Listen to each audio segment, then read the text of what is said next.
No, I'm sorry. Everything's fine. Everything's fine. Ideally, everyone's in the right position on the stream as well. That'd be the first time. Look at that. I think it's working. Oh, that's nice. Yeah. Oh, right. I think when you've got the title card up, the stream will begin shortly. You should leave the audio on so people can just hear us talking but can't see us. Oh, randomness that we do. Looking around. Is that yeah? Yeah. Is that an official suggestion then, Josh? I can do that. Yeah. Well. Give him like a behind the scenes. Yeah. I think the downside is it does also look like we just haven't turned the audio off. Yeah. Yeah, but it could become a game. You could have guess the inane chatter. Which of the players this evening is talking the most shite? Absolutely. Right. Shall we go at it then and see how much ground we can cover this evening? Do we have? Yeah. I know it's last time we had a cut-off point. Do we need any early finishes this evening? No. Interesting. So whenever is most dramatically prevalent, cliffhanger-ish, yeah. Okay. So are you going to fire off with a recap then, ladies and gents?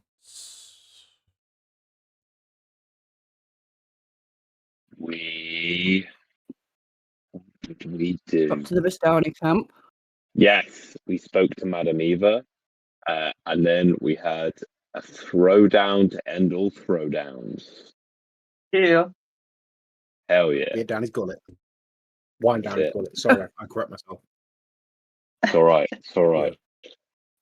It's been a long week. Yeah, Horace got fucked up, won 9 gold pieces, and had a good heart-to-heart with Mishka. Solid sesh. Yeah. And we got our fortunes. We got our fortunes as well. More importantly than Horace's antics. We got some very interesting, spooky fortunes. Yeah, so there's your fortunes. So I did, if anyone is watching up, I did text you all the reading, so you haven't got to keep referring back to the stream. And then you got on the road again. On the road again. And you were heading towards the windmill. The windmill. And Patches is ears pricked up and he fucked off to the windmill. So either something really good's going to happen or something really bad. But everything is fine. That's the spirit, Sammi. So we had Patches' ears pricked up as you. I'll read it to you again. The old Svalich Road transitions here from being a winding path through the Balanock Mountains to a lazy trail that hugs the mountainside as it descends into a fog-filled valley. In the heart of the valley, you see a walled town near the shores of a great mountain lake, its waters dark and still. A branch in the road leads west to a promontory on atop which is perched a dilapidated stone windmill, its warped wooden vanes stripped bare. So the town that you could see in the distance is Vallaki. The windmill in front of you is where Patches has ran towards. It's getting very close to night time. There's howls coming from the forests around you.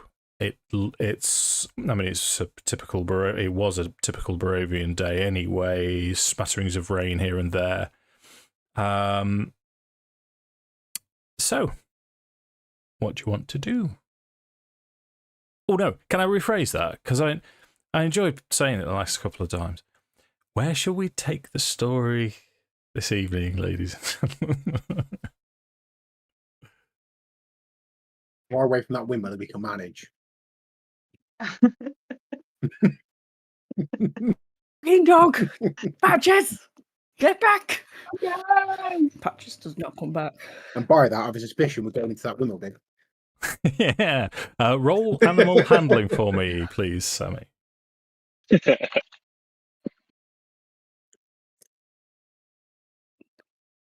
17 is reasonable. So you see Patches goes all the way up to this front door. He's bounding. But you also see he starts to slow down as he gets a little bit closer.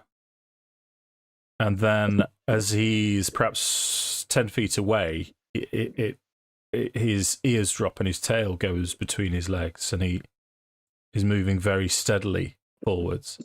And as he's within 5 feet of the door, he decides, oh, enough's enough. And he turns and comes back to Tala with his tail between his legs and his ears down, trembling a little, whimpering. Uh-oh. As the sails of the windmill just creak and creak.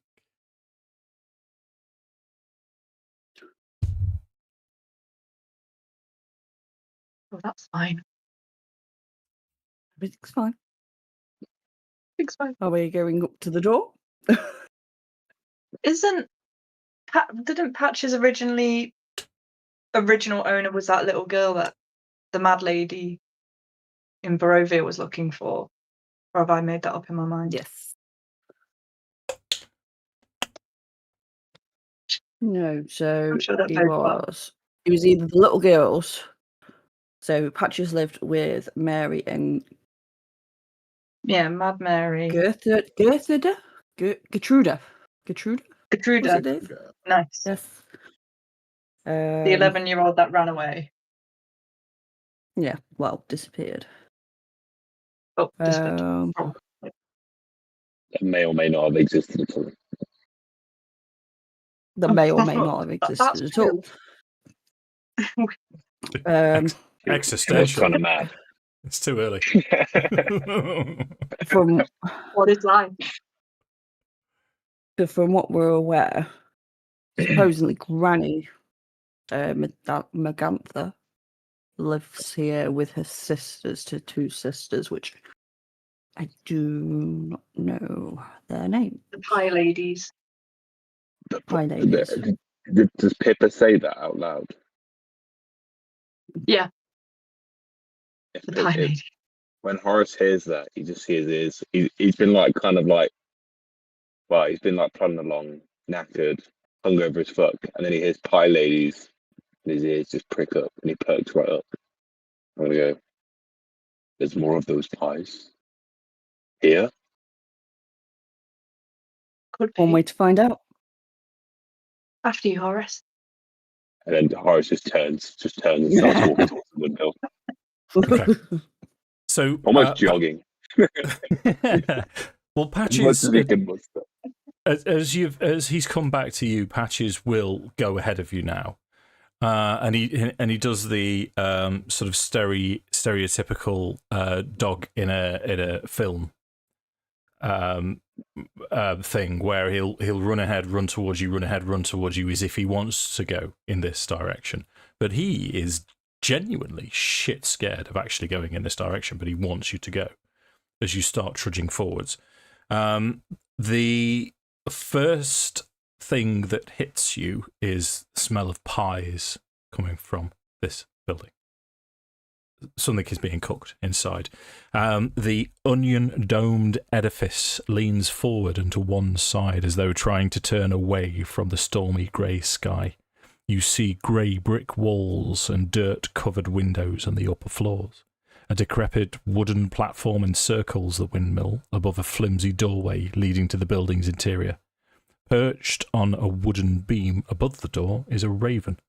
It hops about and squawks at you, seemingly agitated. And it's hopping backwards and forwards, squawking at you. As you start to get a little bit closer, it looks a little bit more agitated. Yeah. You keep that racket down. Some of us have headaches. Does it look stops. agitated as in go away, or agitated as in there's danger. Is it like a nevermore moment, or is it a security guard? Oh, I love a bit of Poe. Roll insight for me then, please. Leah. As if a gently, gently rapping. Guidance. Oh, nice. Guidance of +4, isn't it? Yeah. Yeah. Well, D4, yeah. Nice 20. Yeah. Okay. Whoa, 22. Sorry. forgive me. I 22. mathed So wrong.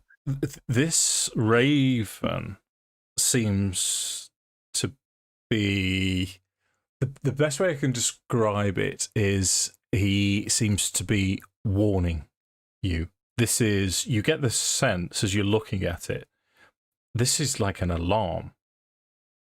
This is, be careful, be wary. But then, Patches, you hear a whimper as he's now at Tala's feet. And again, he's going towards the door and back at you. He's looking towards the door, whimpering back at you.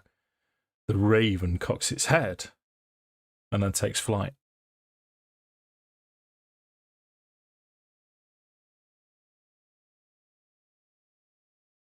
I think we need to go in prepared. An alarm raven. Worth remembering the Durst family. Durst? Or am I thinking of Fred Durst? No, No, Durst. you're right, mate, yeah. The Durst family also owned a windmill. Just because seemingly innocent people lived here doesn't mean there isn't something else here. I think we should be wary. And in response to that, Pippa takes a second. Mage armor. She's just like, I agree. And a tiny little shimmer comes around her. Why must there always be strings attached? And then Horace is going to pull out his greatsword. Perhaps you don't need to go in. We don't need to alarm Granny, perhaps. But maybe keep it loose in the sheath. You know what I mean? I've heard that phrase used before, only under different contexts. But I meant keep your sword handy, but perhaps we don't need to be threatening people. I'd prefer that. Is it we're trying to knock? Well, worth it. Anyone inside would have heard the raven. Tala's gonna go and knock on the door and see if there is a response. Okay. So as you knock, it echoes inside, and you can hear it, and you can hear a voice seemingly from the first floor saying, "Oh, 1 second, my duckies, 1 second. I'm not as young as I used to be. It takes me a second to come down the stairs." And you hear the creak of floorboards, stairs coming down.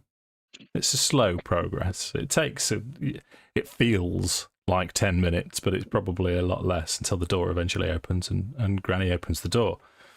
So if we remember Granny, Morgantha, she's slightly portly human woman, you would guess in her 70s, sort of stooped over. You see her now with a classic pity on, an apron covered in. If I was to tell you it was stained, that's an understatement. It's heavily stained and covered in flour as well. Behind her, as she opens the door, you feel it as well. There's heat coming from inside, and the smell of the pastries, the pies, engulfs you, and you can see that there's a fire lit. It's incredibly cluttered inside. In fact, you can see through the ground floor has been converted into a makeshift kitchen. Most of the surfaces that you can see are filthy. There's baskets and old dishware piled up everywhere. Adding to the clutter is her peddler's cart, which you've seen before. There's a chicken coop, a heavy wooden trunk, and a pretty wooden cabinet with flowers painted on the doors. You can hear the clucking of the chickens. You can also hear toads croaking. The sweet smell of pastries blends horribly with a stench that burns your nostrils. An awful odour comes out of an open, upright barrel in the centre of the room. In this barrel, you can just see a blackish, tarry... I mean, it's slightly reflective, possibly fluid. It's not moving, but it stinks to all high heaven. And the warmth from the brick oven against one wall and the crumbling staircase ascends the wall across from it. And you can also hear cackles coming from further upstairs. As Granny will say, "Oh, my duckies, it's good to see you. Have you come for more pies?"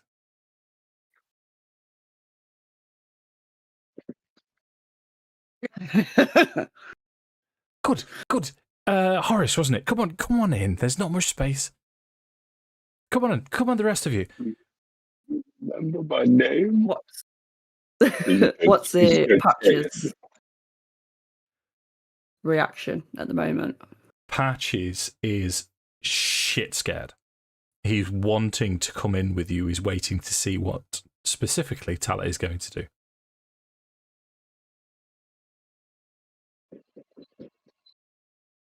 Tala will invite him in to see if he wants to come in. Yep, he'll follow you. He's on your ankles, right at your heels. He'll follow you in if you step in. Yes.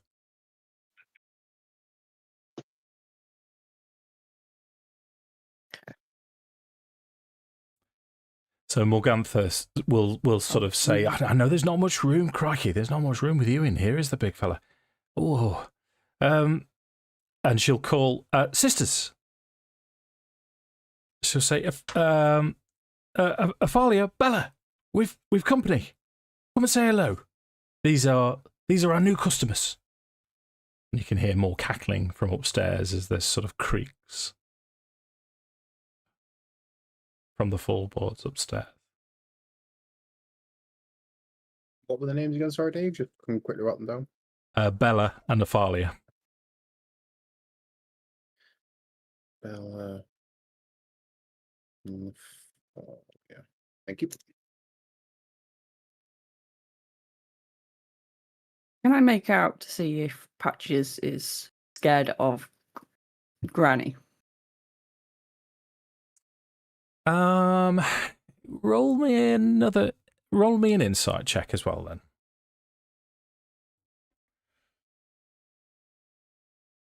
Guidance. Yeah, of course.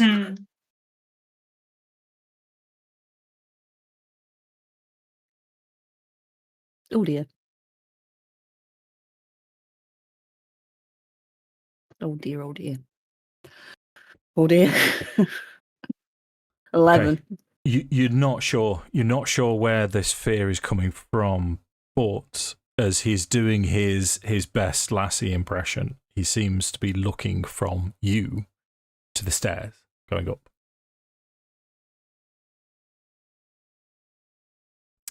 And Granny will say, "Oh, the pies are almost ready. There's a fresh batch in. I've got 20 of my finest pies in here." It's about this time that you notice also strewn around there are small bones littered around. Small human bones littered around.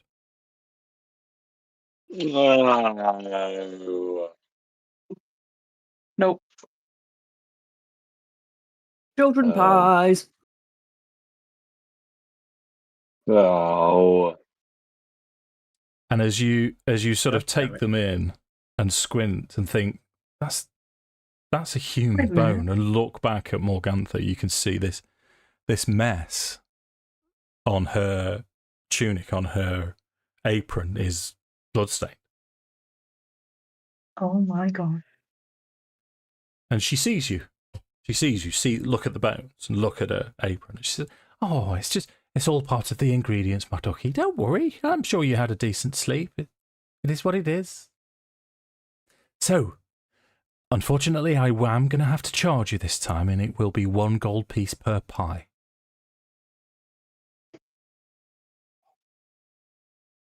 But I think you'll find, after a little while, you can't do without them. Horus would just be like, I haven't realised he's eating like kiddie pies. He'll just be like sprawled out, face down on the table, like all I wanted was a fucking pie. I just wanted a pie. I think Pippa is literally just like,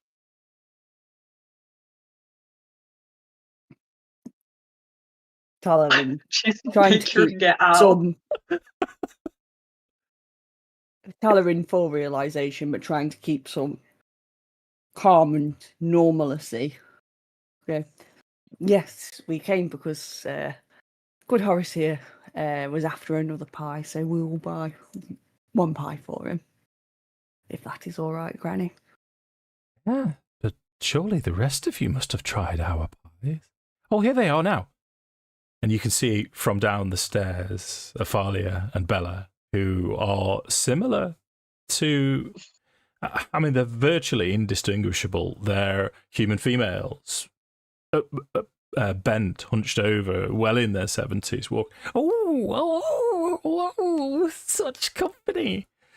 As Morgantha now, she moves round the back of this barrel towards the oven. And as she moves around the barrel, you can, and it almost seems instinctive what she's doing, but she sort of taps on the barrel 3 times. It seems a strange gesture, almost as if it's like an automatic response from her. And she goes and opens the oven, and the heat and smell, and it smells delicious. And if I may, players, for those of you that have eaten the pies, I believe it's now 3 of you. Mm-hmm. Well, Horus, Pippa definitely Pippa, has. and Horace Tala. has eaten probably 4 children. Yeah, to be fair, I'm I've eaten a fair few of those pies. Probably a few children. Is it like I've you probably smell? had baby 5. You The smell are wafts out, and all... Horace just levitates towards the oven. You are craving these pies, and the fact that you haven't, when you've eaten a slice of it, and you've had a wonderful dreams, and you haven't had Barovian nightmares, it's encouraging you to eat them more. But she'll turn back and say, "Oh, no, not quite ready yet. Still, come on, sisters, come and join us. I'll introduce you. This is Horace. He is the handsome one. You can tell he's big and strong. I shouldn't have favourites because you're all my favourites. Horace is my favourite. And this is Pippa. She has, I believe, she has the gift of foresight. Would you believe, sisters? And this is Tala. Tala is attached to Patches, and Tala is the divine element of our little group here. And that takes us to Pharaoh. He's the mysterious one. He's the one that, all of the, I'm sure, Aalia, he will soon be your favourite. You like the mysterious ones, don't you? As Aalia starts giggling.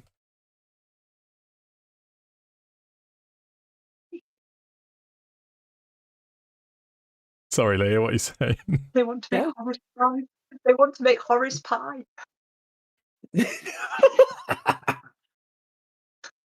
Imagine the pie they Horace make out of Horace. He's so tall. Yeah. That's like 500 pies, depending on size. 100 pies! Hundreds of guys. She'll say so. Big fine. There's some, yeah, can you imagine someone walking up to Horace going, there's some good eating on that?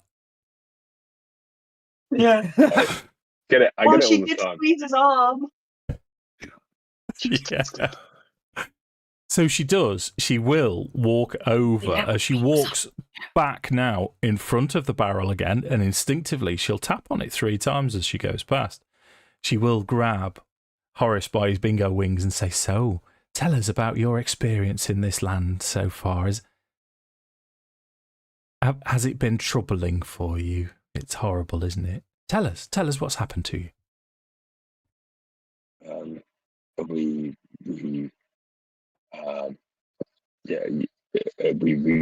We went to a house, and there were ghosts of children trapped inside the house. It was horrible. It's been awful. And then we had to go. Well, that's when we bumped into you. Actually, was after we'd been in that house. And I recall. Oh my ducky! She's grabbing your arm again. Oh yeah, no, tell Granny. I just like looking over back towards the group. Okay.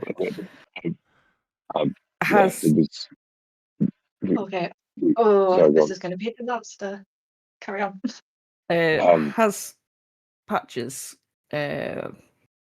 changed from looking at the stairs to looking at the sisters? No, he's still, as the sisters have descended now, it's very packed in here now. You can hardly move with you 4 and 3 other humanoids. Patches is still looking up the stairs. Pippa starts to wiggle like she needs the bathroom. Carry on. Okay. So Pharaoh's going to start to hyperventilate. Like he's gone from pale to this kind of green colour, and he starts to like full bore hyperventilate. Because but please excuse, and he's going to walk out the front door.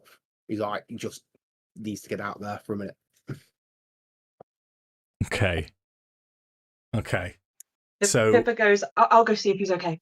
Follows him. As I say, if the lady's going to react, that's Horace will step in and put his arms around the ladies and be like, oh, but it's, and then like carry on with the story. And then, okay, good idea. Okay, I'll go see if he's okay. Okay. Let's add a dice roll then to see which direction we're going to take the rest of this encounter.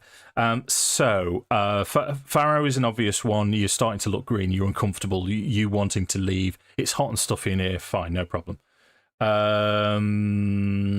So let's have just decided on. In fact, what I'm going to do is I'm going to ask Horace for a roll then. Would you give me a persuasion check, please?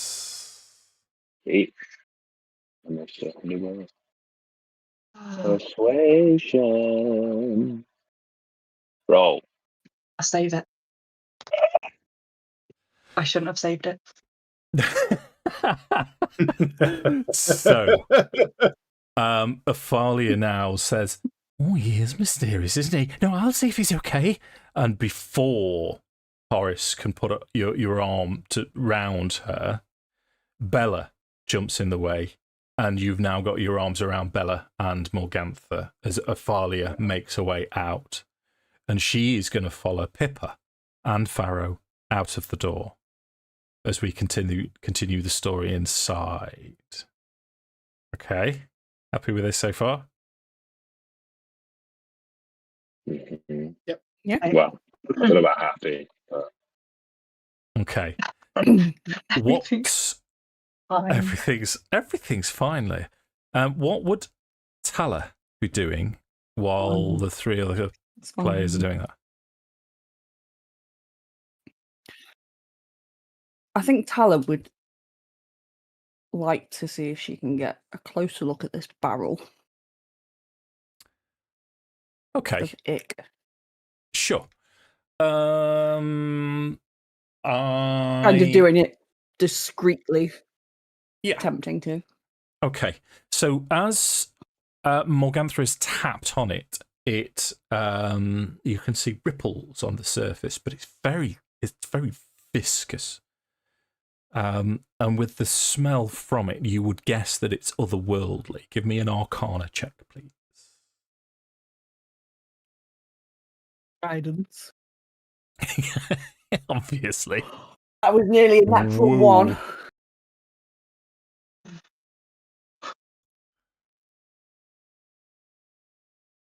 Okay, 24. Brilliant. Nice. I shall return to that in a second then, for you, Sammi.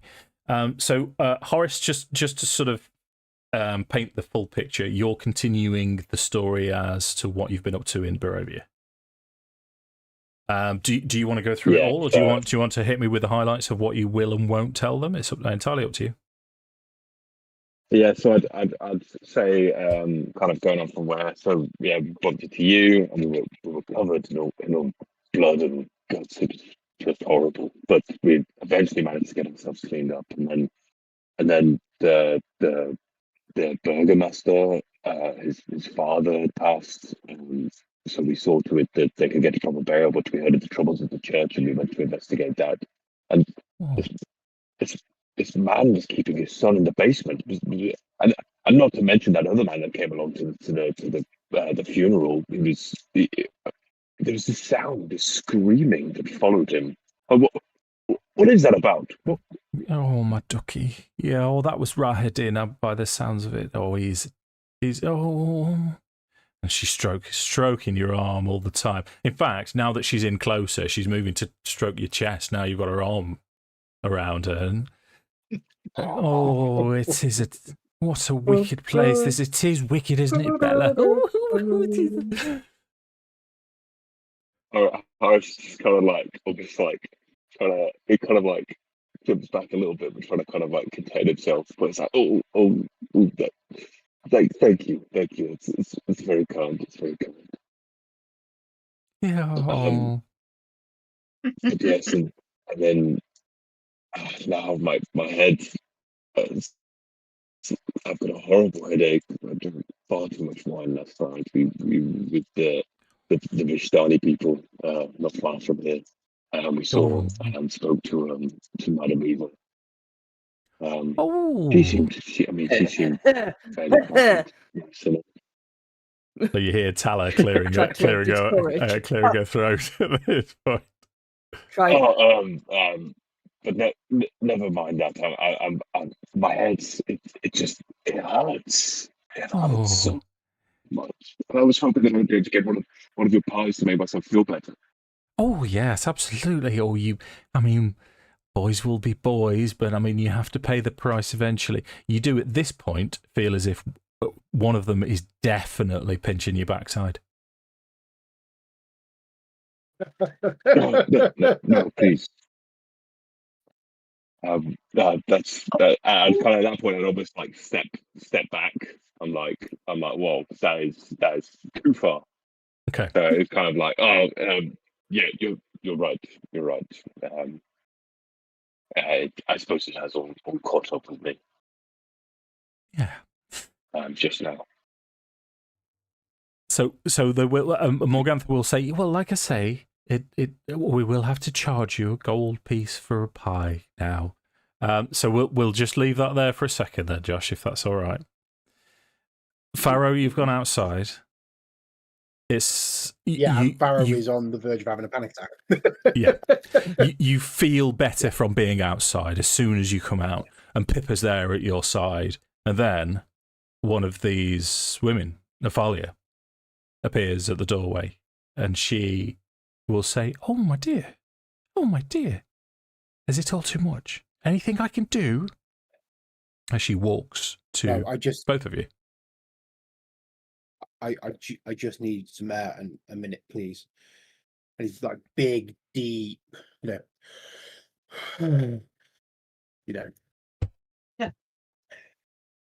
Pippa gets as close to Farrowwood as she can, and she's like, she just like mimics some like slow breathing, and is there like, I don't know how long we're going to be here at this windmill, and I don't know if we want to continue to be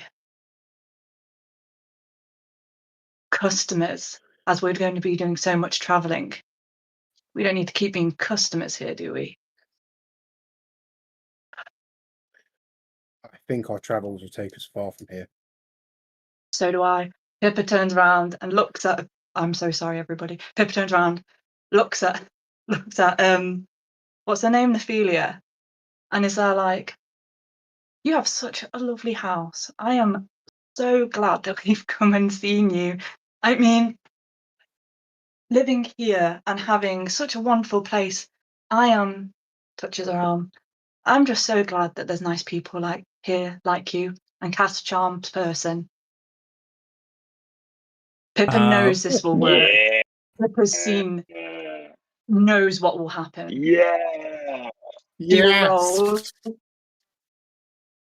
a natural 1 on her save on charm person. Okay. Come on.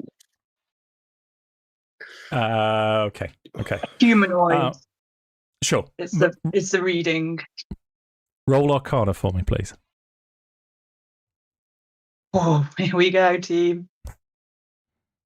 Unless she's immune. It just says humanoid. I only rolled a 12. So I can't even give you guidance. I'm not by you. As I know. you The reading cast, is humanoid. Yeah. So you've used one of your divination points to make her saving throw a 1. Correct. Yes. Yes. But as you cast this, and you know that it's going to work, because of you have foreseen. That's me crossing it out.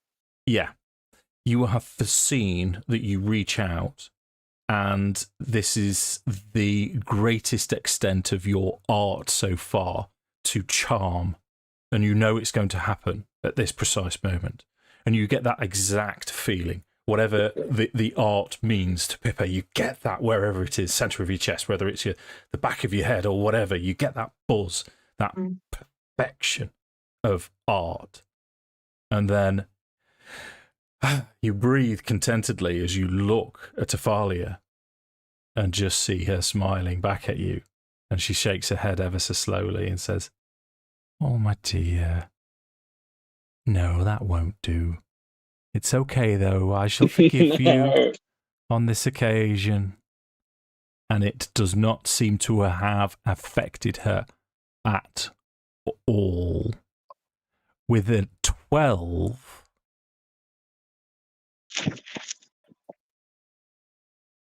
the only obvious assumption you can come to is that she is not humanoid.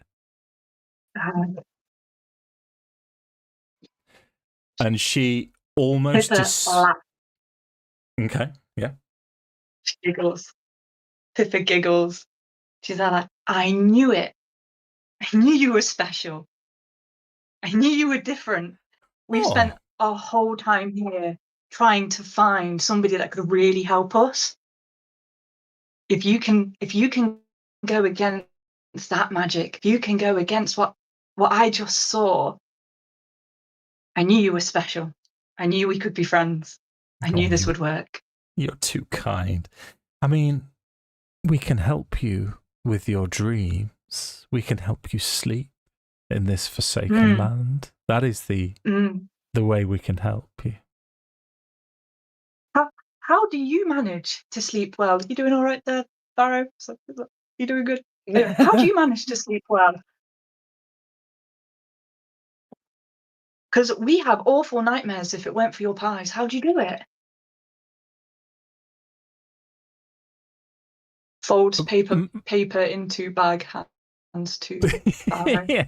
Make a perception check for me, please, Leah, if you would. How is Pharaoh doing, Tom? A perception Now he's check. outside. He's started. Breathing starts to come back under control. Only a 10. It would persuasion, but we'll take your 8. What's your modifier for persuasion? Oh yes. Oh, 3. So it would be 11. Oh my lord! It would be 5. 11. 8 plus 5, 13. So you rolled a 13. Oh, okay. Right, I'm doing that thing where I'm trying to be too clever and do two things at the same time, and I forgot what that roll was for now.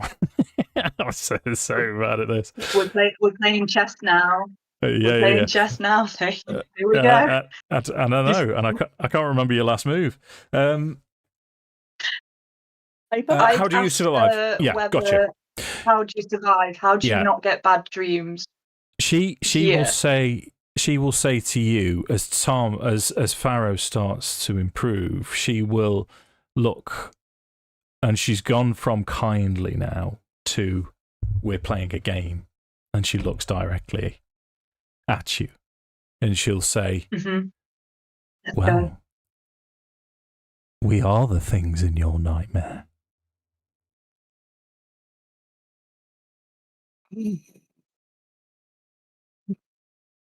Thought I recognised you.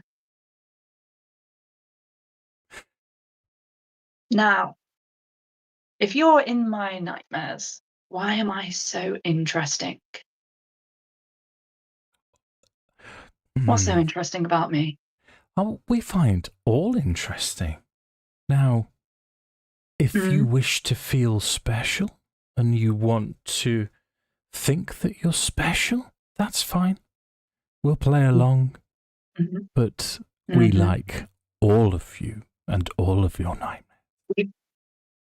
Even Strahd? Do you haunt him too? No, Strahd is the Lord. He is the ancient. He is the land. Speaking of which, we do have news of Strahd, but I'll wait until we're back inside before I deliver that message. And she'll turn towards Pharaoh. Lord, not your friend. She'll nod as she's turning towards Pharaoh, and she'll say, "You ready to go back inside, dear?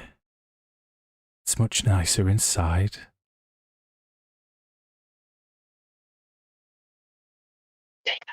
We probably can't. We could try.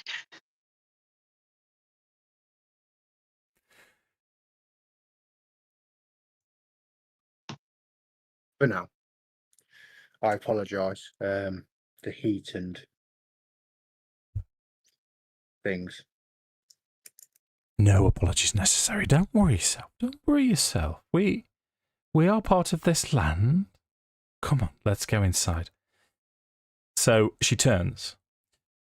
Sammi, to answer your Arcana check, this black viscous stuff is demon ichor. This black stuff is part of the abyss itself. It's an extraplanar substance normally formed when a demon dies. You rolled particularly well, didn't you? So I'm just trying to remember, your Arcana was 24. 19. So it can be used... yeah, no, it was 24. Yeah, don't sell yourself short. You would know that as Morgantha's tapping on the barrel, and as you notice, she does this a third time, just behind her. Knock, knock, knock. As it disturbs the surface. This can be used for scrying, so she could use it sort of similar to a crystal ball. She could gaze into it and cast scrying and use it for those purposes. It could also possibly be used for magical components, for other various bits and pieces. And it could also be used as a tool to summon demons.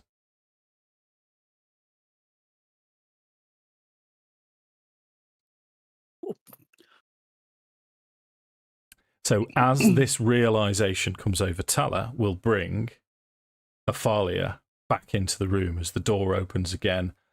Pippa, Aalia walks in, so all three sisters are now back inside.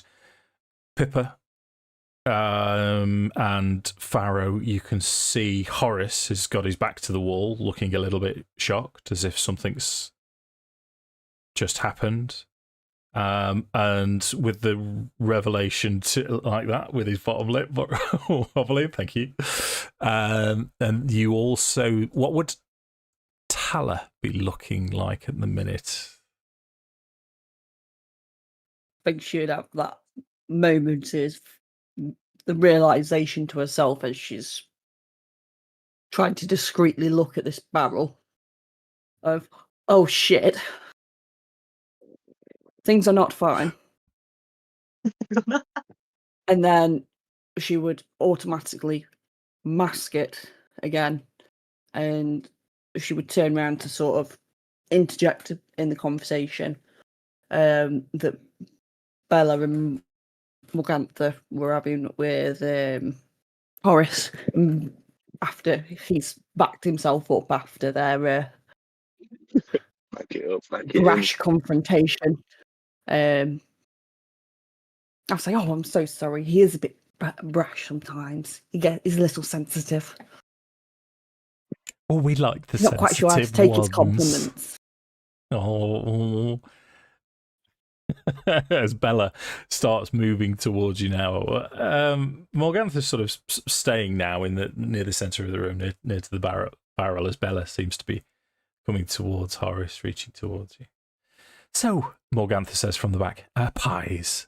They are going to be another 10 minutes or so until they're ready. What shall we do? What should we discuss? Would you perhaps a game? A game of chance, maybe?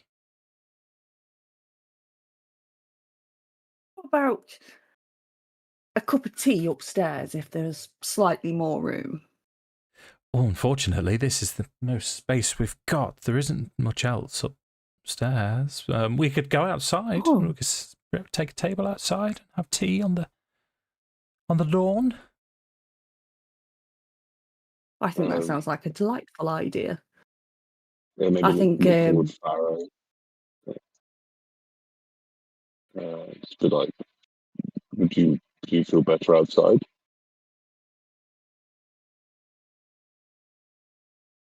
I'm all right. Whatever you think's best. and Tala is going to go, well, come on, let's go outside. As in, like, we're getting out of here. Pippa stood on the threshold and never actually came properly back in. She stood in the door. So when Tala's like, let's go outside, Pippa's there like, let's, shall we? Horace would kind of like try and step back away from Bella, and they like obviously then just back against the wall, and they'd be like, outside sounds good, and they kind of just shove past Bella. Nice. So what? Okay. What I'll do then is I'm gonna split this up slightly. What I'll say to you four is, as you're going outside and Patches is on Tala's heel, he will not leave you at all. The Morgantha will say to you, just give us a few minutes to get the tea ready, and she'll say to Horace and to Tala, just there, and you can see like there's a fold up table. If you'd take that out and arrange it on the lawn, we'll leave you outside, you four. Just give us 2 minutes and we'll get the tea ready for you. So as you grab this table, this fold-out table, yeah, there's sort of deck chair type things leaning against the wall as well. So you can take all of that outside. You can shut the door, you can leave the door open, but all of the sisters are sort of busy inside now. Shut the door. Okay, so the doors, you can see. At one point, as they're getting things ready, you can see one of them pick up one of these small human bones and start cleaning their teeth with them, just absent-mindedly, and then she sort of pins her hair up and does that crazy thing that women do that I'm always envious of, where you do that with your hair and then stick something through it and it just stays there. That's a trick enough. And one of them does that, and then the door swings shut. So if you four guys are there by you, so you're going to demonstrate it, Sammi. What's this? This is God level. Yeah. Boom. Not going to work. I can feel it. Oh. Ta-da! Boom. Yeah. So that happens. So you four are outside with Patches. I've missed out Yes. Irina throughout all of this. So Irina was sort of in the background. I'm terrible with NPCs. Irina has not made much. She's basically following your lead, but she stayed outside for most of this, so she'll be outside. Okay. What do you want to do while you're all outside?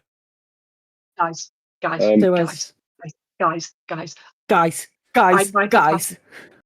tried to cast Charm Person. It didn't work. Not because the spell didn't hit, because it doesn't latch onto non-humanoid creatures. I think I made it the look table like trying to set it up. I'm gonna go that fucking barrel. It's demon parts. It's I using don't know if you knew scrying this word. components. Horus They was might trying to be be summoning playful, and then he devils. backed it.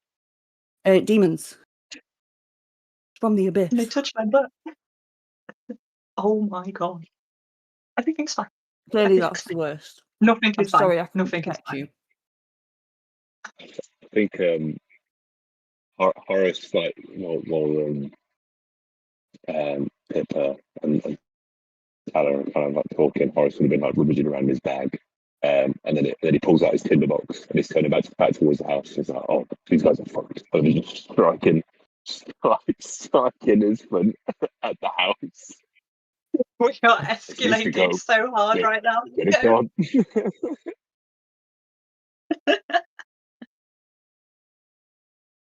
What if there's children in there? Pharaoh will stop Horus and just say, "There might be children in there, and they told us that they're what's in our nightmares."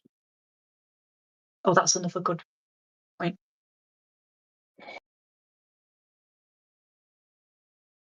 What are we doing, guys? I don't know that we can shout our way out of this. We're gonna have to eat more baby pies. Why did Patches bring us here? What does he want? He keeps Is there pointing to upstairs. a window? He keeps looking to upstairs. Yeah. Can I see a window to the upstairs? Yeah, absolutely. You can see. Well, if I point you back in the direction of the fan art, the wonderful fan art. So you guys are currently sort of on the lawn setting up the table here. You can see the it looks dilapidated. You know that if you stand on this wooden platform, it would fall apart. But there's windows here and here around the front, similarly round the side as well. They're caked with mud and dust, and it looks from your angle as if the mud and dust is from on the inside and outside. But there are windows there, yeah.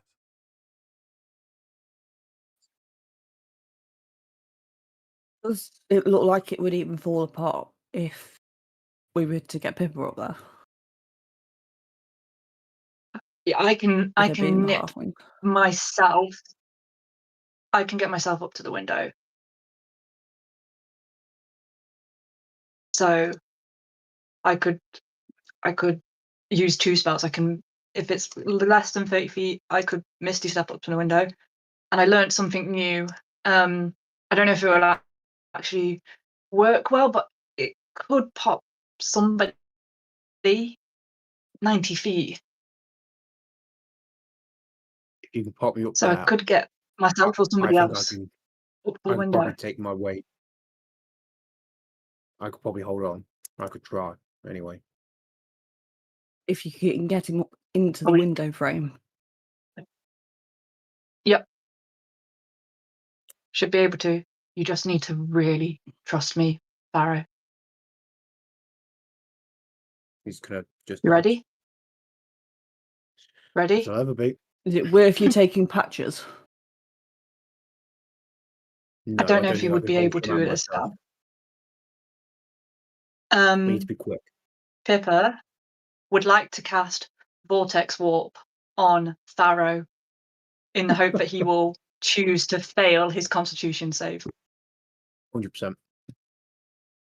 He has faith. A magical twist of space around another creature you can see within range. The target must succeed on a saving throw. The target can choose to fail.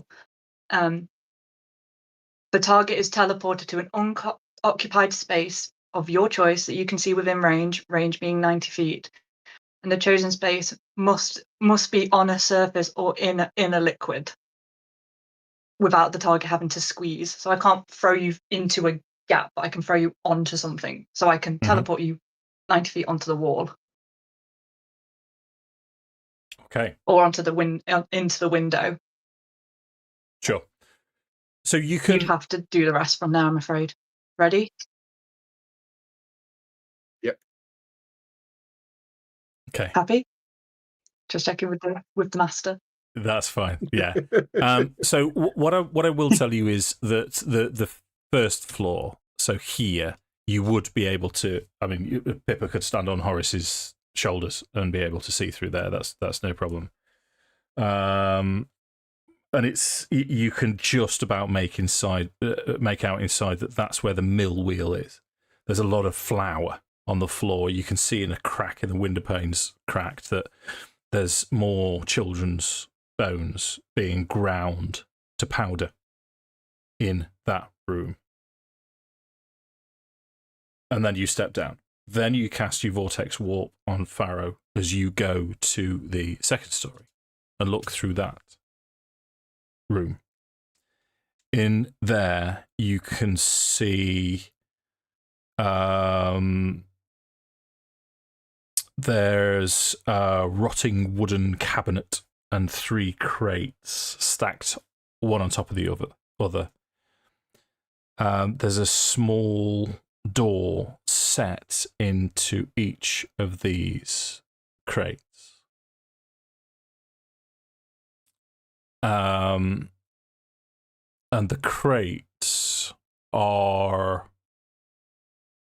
I say crates. What? No, I'm gonna rephrase this. You can see cages inside, and I'm going to make it from your angle that you can see 3 separate cages, and in each cage are children. You can see a young girl, possibly 5 years old, a young boy, 7 years old. And you can also see an older girl who is young, teenage, possibly 11 years old.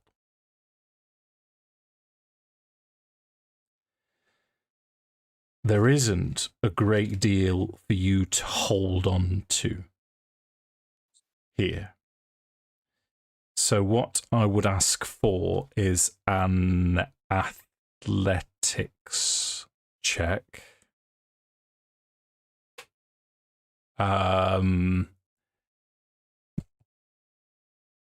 16. 16 is enough for me to say that nothing catastrophic happens as you cling on. You realise that you're slipping. There's nothing to grab onto. So you, as gently as possible, push away. Don't disturb anything. There's no crumbling of the walls or of the mortar. But I'm going to ask you for a dexterity saving throw. I'm thinking 12. How far is he? Say again. How far is he falling? It's I about trust you. 20 feet. I trust you. Yeah, 14. That's fine. So it's 14. It's not a full-on superhero landing, but you do sort of land, forward roll, absorb the blow. Possibly Pippa may cast Gust to assist you to fall. Some or Horace catches you or whatever, but I'm not going to apply any damage to you for. I feel like it's like, do you know, like the stunt double fall where it looks bad, but he's managed to land in a way that doesn't actually hurt himself. Nice. Okay. So he knows as you, it's fine. Yeah, cool. So as you land, the door opens, and Aalia leads, and she's got a tray with teapot cups. These cups are filthy. As she moves forwards, Bella joins her. And behind them, you can see Morgantha now with a black envelope. And Morgantha will say, "Oh, before I forget, my dears, it totally escaped. This was delivered personally by Strahd. This is for you." And she will hold it out to you. Pharaoh will take it. Trying to hide the fact that he's just fallen. So it's like the kind of, I'm covering the fact that I just fell 20 feet. It's fine. Yeah. As you stand up, thank you. So the first thing you notice about this envelope, there's a coat of arms on it. You've seen this coat of arms a few times now. So let's make sure you've got it. So the coat of arms on the front of this envelope is this. And now you know that this here is, you've seen it, is Castle Ravenloft. This is Strahd.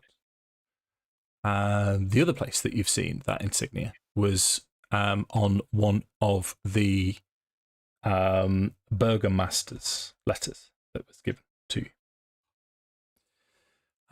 Do you wish to open the envelope and have a read?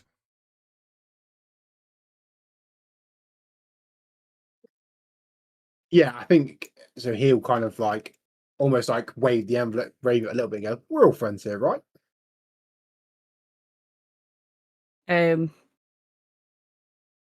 I would like to go, yeah, of course. And as I reach, I'm going to put my hand on Pharaoh's shoulder and very discreetly, I'd like to cast resistance. Okay, sure.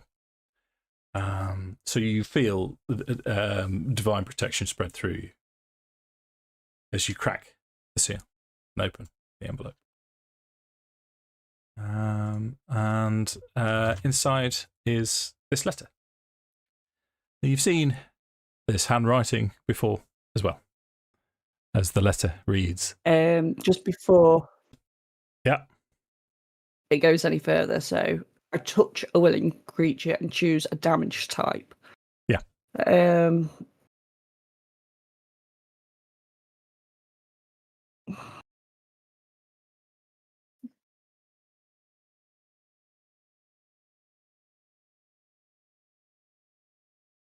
going to go necrotic. Okay.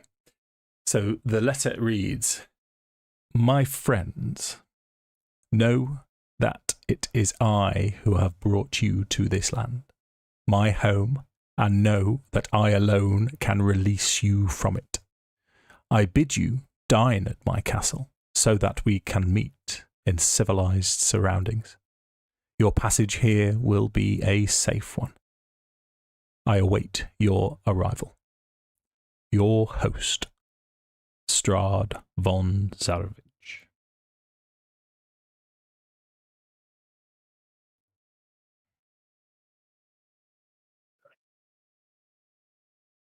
So as Lovely.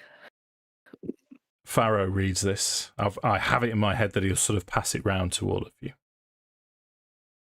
And you can see all three sisters trying to lean in to have a read. Would you be comfortable for this to happen?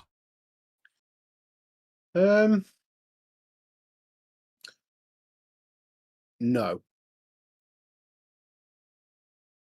So Pharaoh would I wouldn't let them read it either. would very much No. and say, "I believe that your master wishes for this to be for our eyes only." Oh, don't worry. I think we can guess what it is. But you can keep your secrets. You've That's got fine. enough secrets about knowing ours. Pippa is just full playing a game now. Okay. She's got no other option but to play. Okay. So Aalia turns to Morgantha and says, "I told you she was a spicy one." And Morgantha rubs her hands and says, "Oh, such fun. We do like it when there's fun." Mm-hmm. tea, come, sit. Let's have some tea. They set the tray down with these filthy, disgusting Before mugs. this goes any further, you know the contents of this letter, no? We can guess, yes.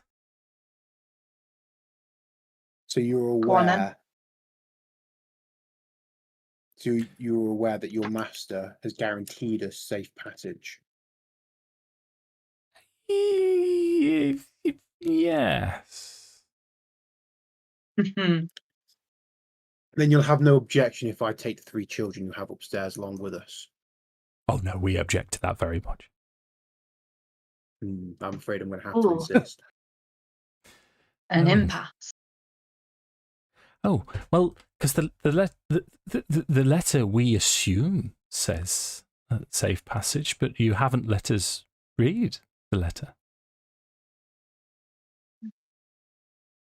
You know your lord And so you won't- ill. You would not take me at my word. No. No. Let me be clear. We also have something we wish for you to do. But you will arrive safely at the castle. But it doesn't necessarily have to be in one piece.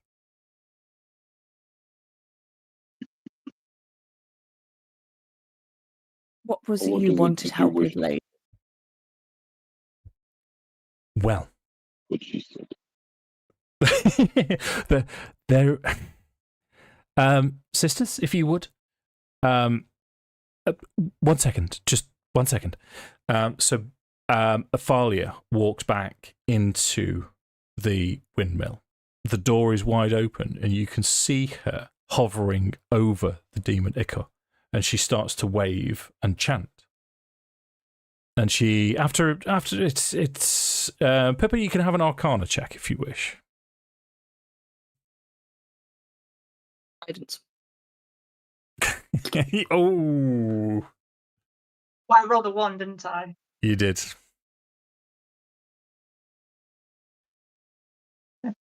7, 13, and guidance as well. Thank you. Hold up. I'm confused. Why were we rolling twice? Halfling feet. Halfling feet. Halfling Yes. feet. Oh, Actually. So 15. Yeah, I'm Thank God lucky. for that. Yeah. No, so thank God. I know, right? So you got 15. Thank That's goodness for the- enough for me to tell you that she is casting. Thank you for the guidance. She's performing a scrying, and she's looking into this demon Ichor for something specifically. And you can see her eyes just flick back and just go pure white. And then after a minute or so, the iris comes back and she'll say, "No, it is safe to talk, sisters." And Morgantha will You're looking say, for someone. "Oh, well, we're just making sure that it is safe to talk." So, Talk. I mean, obviously, this is between us. We suspect he knows anyway, but Strahd has many servants, but one of his most faithful is a dullard known as Cyrus. Cyrus Belview.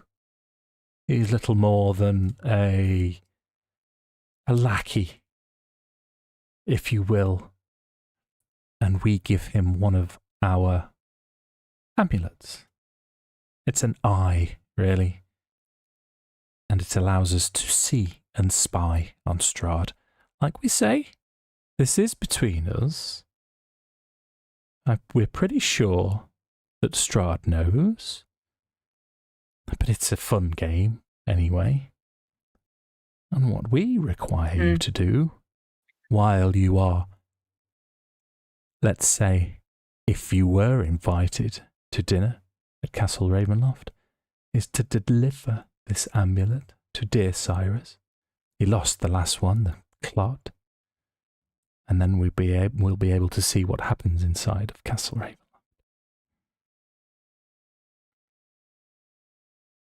You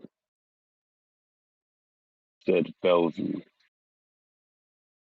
Cyrus Belview. Cyrus Yes, Belview. correct, yeah.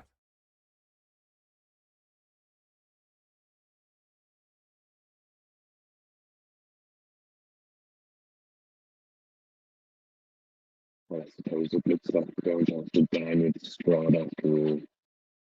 I can't quite hear you, Josh. Sorry. Oh, sorry. It looks like we're going to have to dine with Strahd after all. Ooh. But it doesn't mean we have to deliver your poxy little amulet. Oh no, we insist. How Just much like do you? insist. Yeah. You'll be keeping those children up there too. What's that, Josh? Sorry, I'm so sorry, mate. Just like you insist you'll be keeping those children up there too. It's the same type of insistence. Yes.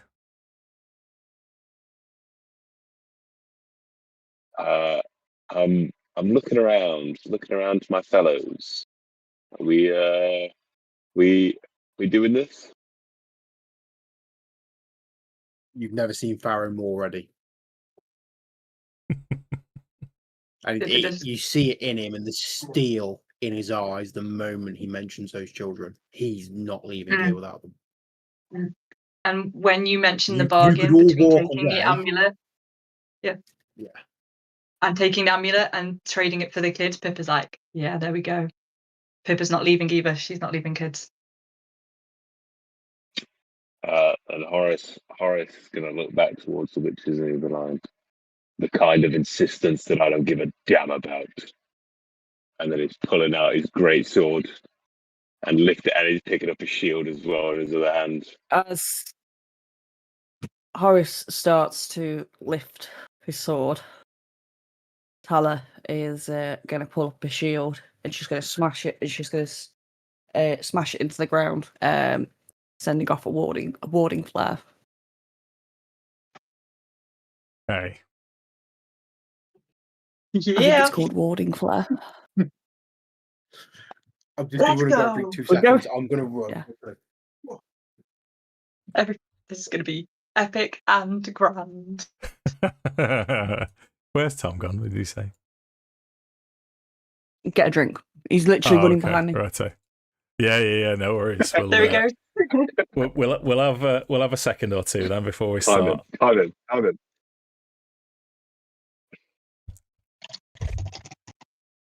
In fact, I can roll these.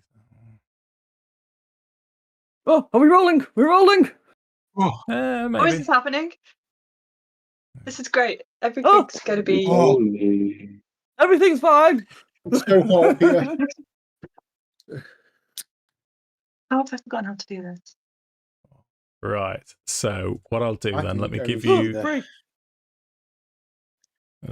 a map.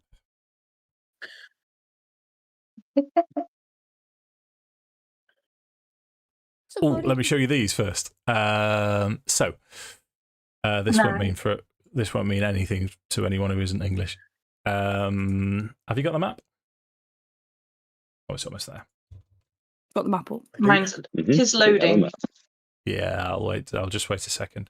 So Patches is at Tala's heel. Irina's just stood behind you. I mean, you guys were sort of all spread out, weren't you? Right, you should have 4 or 4, so you should all have the map. Yep. Yeah. Okay. Let me just show you these two, just in case. So,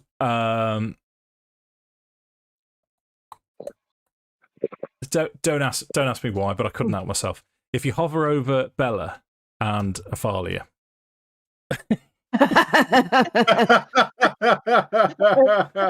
Amazing. So Incredible. we've got Delia Smith. And magnificent. I forgot the other lady's name Oh, from because they're Bake Off. cooks. That's all come together. Mary Berry. Mary Berry, yeah. Mary Berry. I attached Mary Berry and Delia Smith pictures to the tokens just lighten the mood. Right, That's awesome. I feel a lot better knowing that they're sweet old ladies. Yeah, all right, give me a minute. What about Granny? What's going to be attached to Granny? As Oh you... my God. I mean, they know which direction this is going. They're being very insistent that you are going to do this for them, and you're not going to have the children that are upstairs. As you reach and do whatever it is aggressive, their skin fades and falls and melts off them.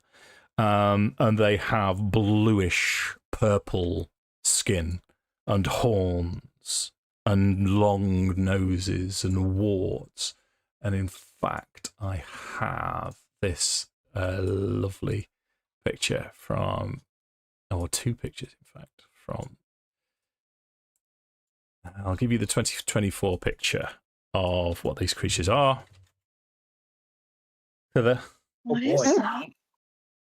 I'm sure that's fine. So that's Bella Borrowing and gold. Aalia. And this one is my favourite. No. No, thank you. As No, thank you. Morgantha, as her skin falls off as she beckons, okay, it's time. Shh. Right. So Oh dear. from here, ladies and gentlemen, I would like for you to roll initiative, please. Oh, Oh my god. Okay. I don't want to. I'm gonna have to. Oh, No. I don't want to Okay, be it's fine. fried. I don't I don't like want- gravy. there's somebody in the YouTube chat who's very angry that you besmirched Mary Berry's name there, Dave. Is it? fucking Macy. No, hence I the didn't. second laugh. Yes. That No, got me. no. Not. I did. I forget. I'm sorry. It's Macy. So, Yeah. I know you. I didn't. I forgot a name. Is the worst of my crimes, which is unforgivable. But the fact she's turned into the fact that she's turned into a crone to taunt Josh, I'm standing by that as I'm comfortable with it.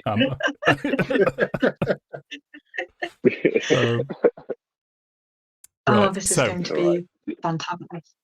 Pippa, would you like to make an Arcana check just to see if you? In fact, all of you can make an Arcana check.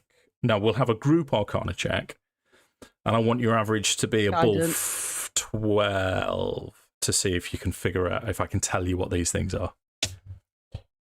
Okay. Also, Josh, do you think it's Hello. 25. worth you going before Dirty me 20. and Tala? Possibly, yeah. 17, Yeah. so I have no modifier to that. Do you want to switch Oh, initiatives, nice. initiatives Well with me, then? Yeah, I'm going to do so. As part of sounds like the a plan. Yeah. I have do that not as like going a thing first. that I can do.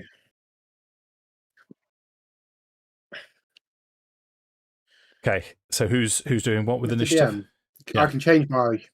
Yes. I can. Yeah. So because I've got alert. Yes, alert. I can swap initiatives with people, so I'm going to swap with Horace. You're going to swap with Horace. Okay. Yes. So you're going to have an initiative of 4. Oh, I see. Yeah. And Horace is going to have an initiative of 15. Set initiative 15, not 158. 15, that's quite some initiative, isn't it? 15, and so where does that puts you down there is 4. Yeah. Okay. Right. Now I want to keep this honest. And I've set it up badly on there. There. Okay. Let's roll some dice in anger. Let's Pippa, go. you can see what's happening. These things are hags, specifically night hags. What you all instantly recall of stories from your childhood is that hags are denizens of the Feywild. They are fey creatures. They are wicked, vicious, malevolent, immortal beings. With one exception. One group of hags was thrown out of the Feywild and cast to the outer planes, specifically the lower planes, as punishment. They were that wicked and evil.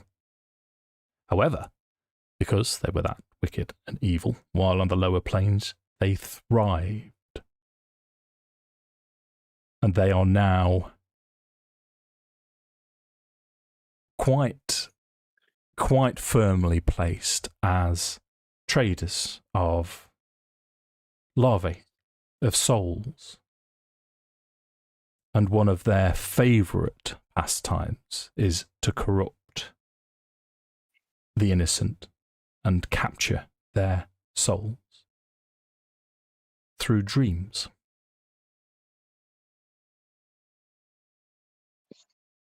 They are immortal, wicked, horrible creatures. What would Pippa like to do? Right. And after that, she started. Let's do it. Let's do it. She is going to start by casting Witch Bolt, and she's going to cast that at 2nd level, and she's going to cast it at our chief pie maker. Okay. Let's do it. It's going to be fine. Roll to hit. That's awful. An 8. Oh, okay. This is going to go great. I can feel it. Misses. I know. You're concentrating on Witch Bolt. Yep. Yep. And then I'm going to back.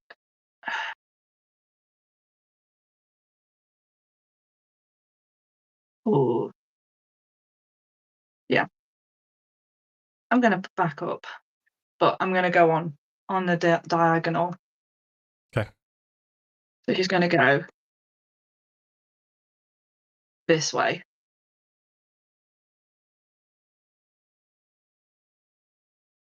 He's trying to swing round the back of the windmill. Okay. And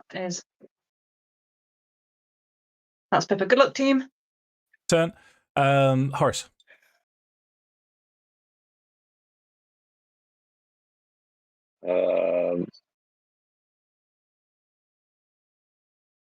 Okay. Okay. What?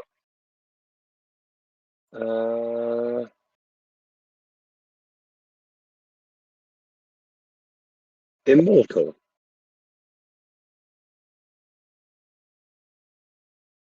Immortal doesn't mean they're unkillable. It just means they'll live forever unless we kill them. Okay, now we're talking. All right.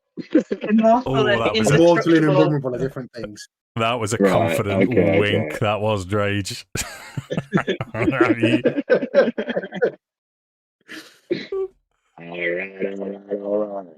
Okay, in that case, Horace takes a big sigh, shakes head. I just wanted a fucking pie.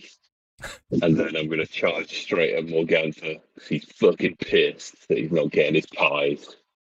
And then I am going to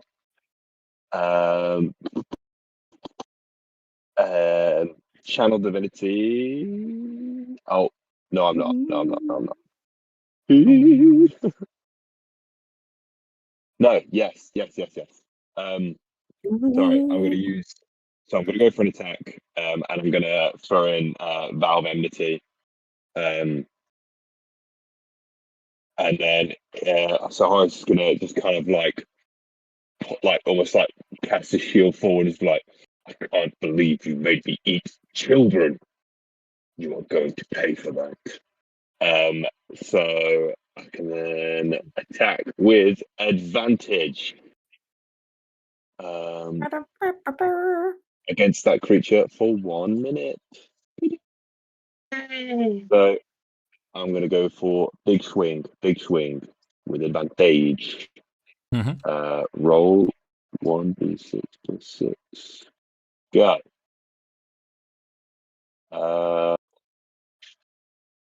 Wow. 2 7s, huh? For fuck's sake. 2-7. That's crazy. Isn't that crazy? That's crazy. Yeah, that's pretty crazy. Yeah, that's crazy, right? All right. Until next turn. Okay. Let me just, because we're outside, let me Yeah, just make sure these are snapped. Well, actually, They will shift. can Sorry. Put them there. Yep. I can use so bonus action on the miss. I would like to cast perforating shot. Is that right? Ooh. Yes. Ooh. Yes. I would like to cast perforating shot, please. New spell, who dis? New spell, who dis?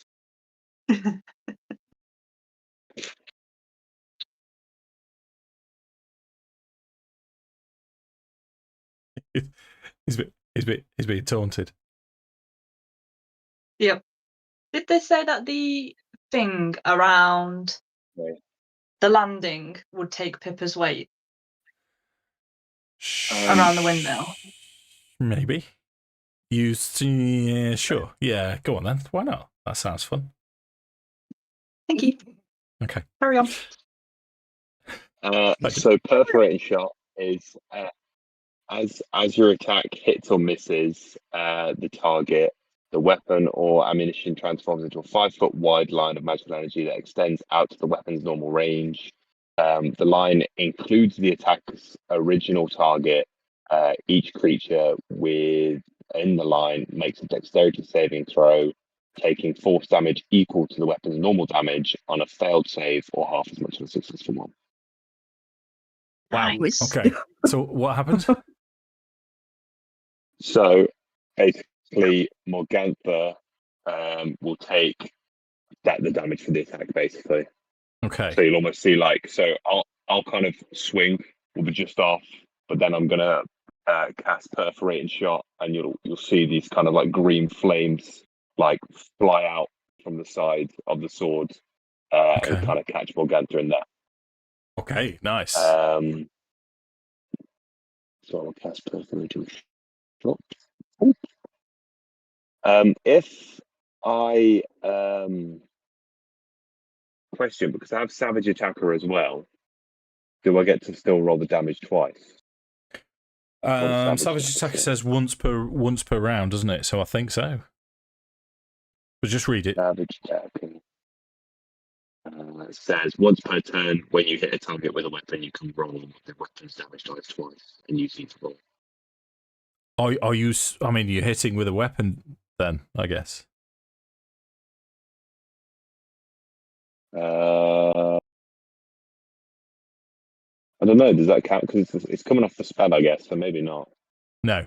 If it's a slightly different spell, then no. I would say not, unless you can. It does force damage equal to the weapon's attack. It's not like the weapon. Yeah. So it's equal to the weapon, not the weapon. Yeah.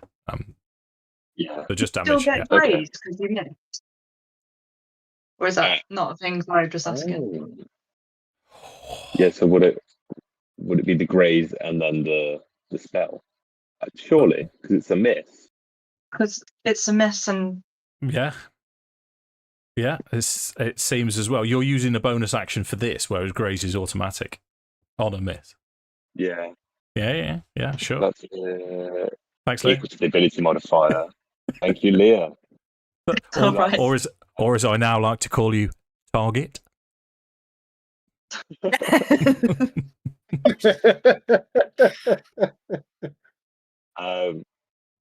Everything's fine.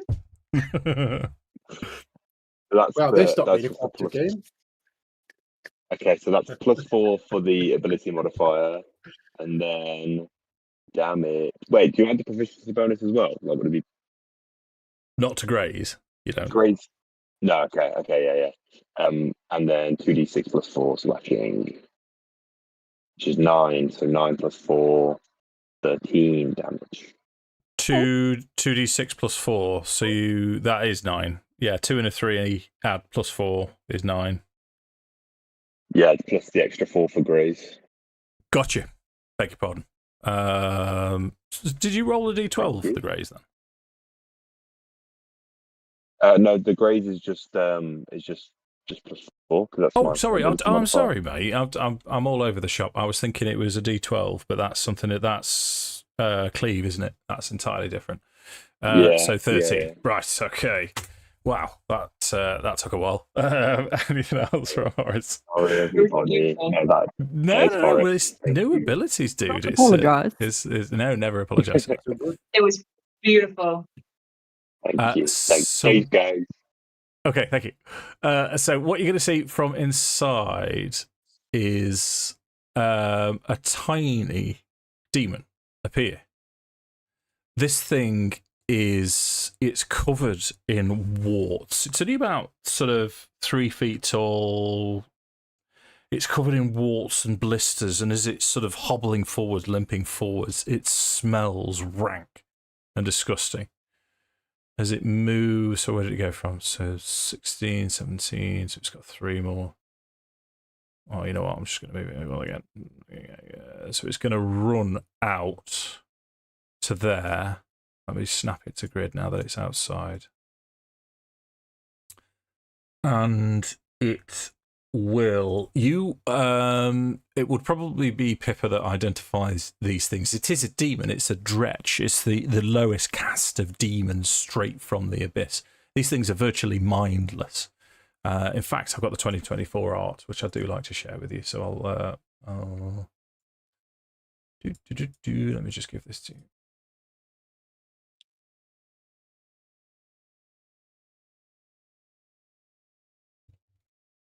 Here we go. One of those. No. Nice.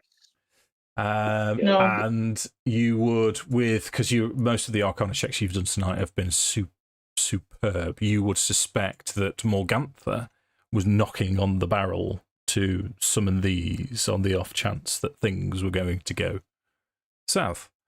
So this, as it comes outside, what's up, Tom? Secrets. Secret hand signals. It's one of these massive welts, these boils on it. It's just going to tear into it and rip it off, and this gas exudes from it, and this stink surrounds it. So it's a 10-foot emanation. I don't think that is going to cover any of you. Let me. Or a circle 10. It's not. In fact, if anything, it's going to cover the 2 hags. So, but you can smell it from where you are. This thing is rancid. And it's a Constitution saving throw. So the hags actually need to make it. Now then, the first one actually fails. The second one passes. So let me just read this.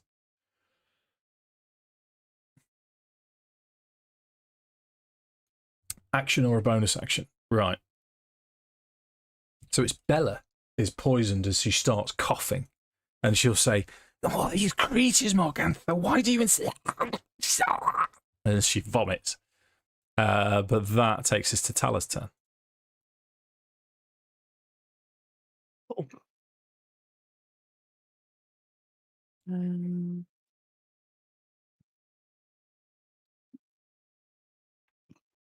So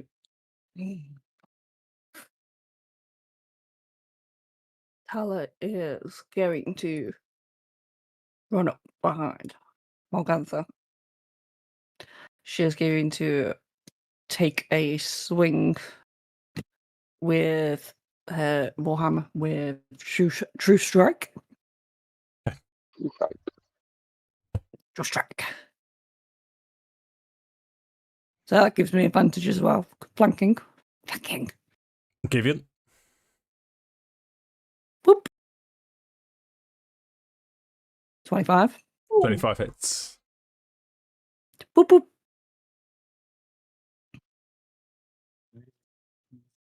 8. 8 points of damage, which is radiant. I believe. Which is radiant damage. Hold on, I've only done Because 4 I've for some used reason. 2 strike. Cool. Yeah. So that's movement, action, anything else? So that's 15 feet of movement action. As a bonus action, I would like to cast Spiritual Weapon. Okay. Let's make that visible to you. Where would you like it? Just a little. There, it's difficult to see. Oh, it is a little bit, isn't she? I'm going to put it right there in between Miss Wormwiggle and Morgantha. Okay, I'll make it blue for you so you can see it a little bit better. So you get an attack with that. Lovely. So I'm going to go for an attack on Morgantha again. Mm-hmm. That's not going to hit. 11 misses. No.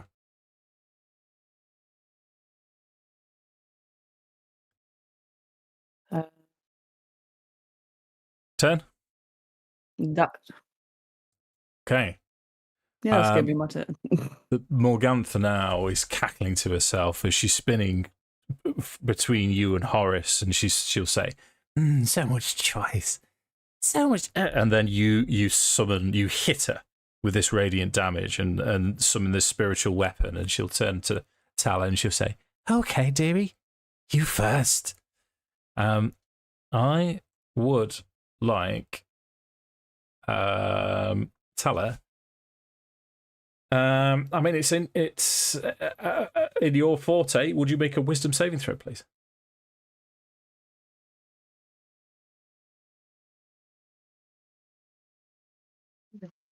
17. Nice. Okay.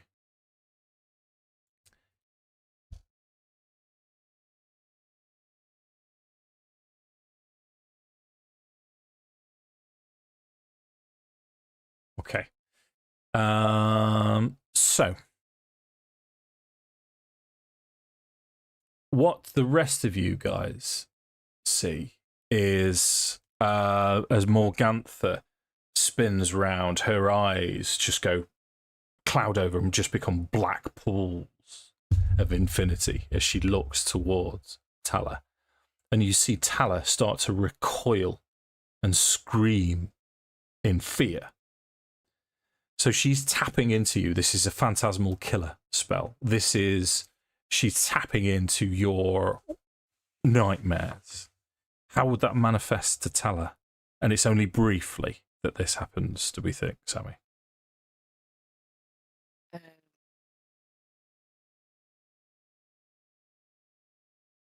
I think it would probably manifest in forms of flashbacks. Tala just looking down and seeing burning corpses, mutilation, unnatural beings devouring. And everywhere she looks, it's all around her and she can't escape.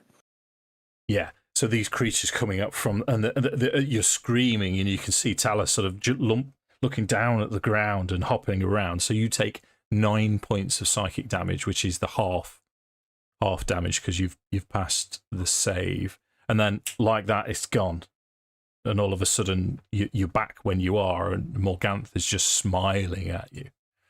As Irina takes a turn, and Irina now has a rapier in her hand, and she's looking round. Pharaoh's in front of her, and she'll just say, "What do I do? What do I do?" Whisper is caught in safety.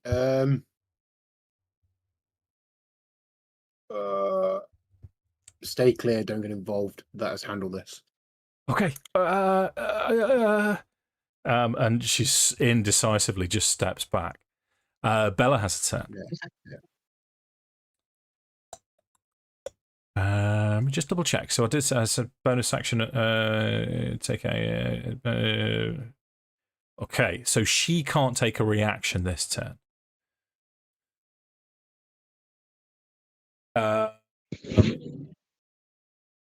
and she's still vomiting. The first thing she's going to want to do is get clear of this poison, so she's going to step to the north, which puts Tala in line again. But she sees Tala shrug off the effects of Morgantha's spell, and she will swing towards Horace, and she will say, "Oh there, big fella. Let's see what's inside that brain of yours." Wisdom saving throw, please, Josh. Come on, buddy.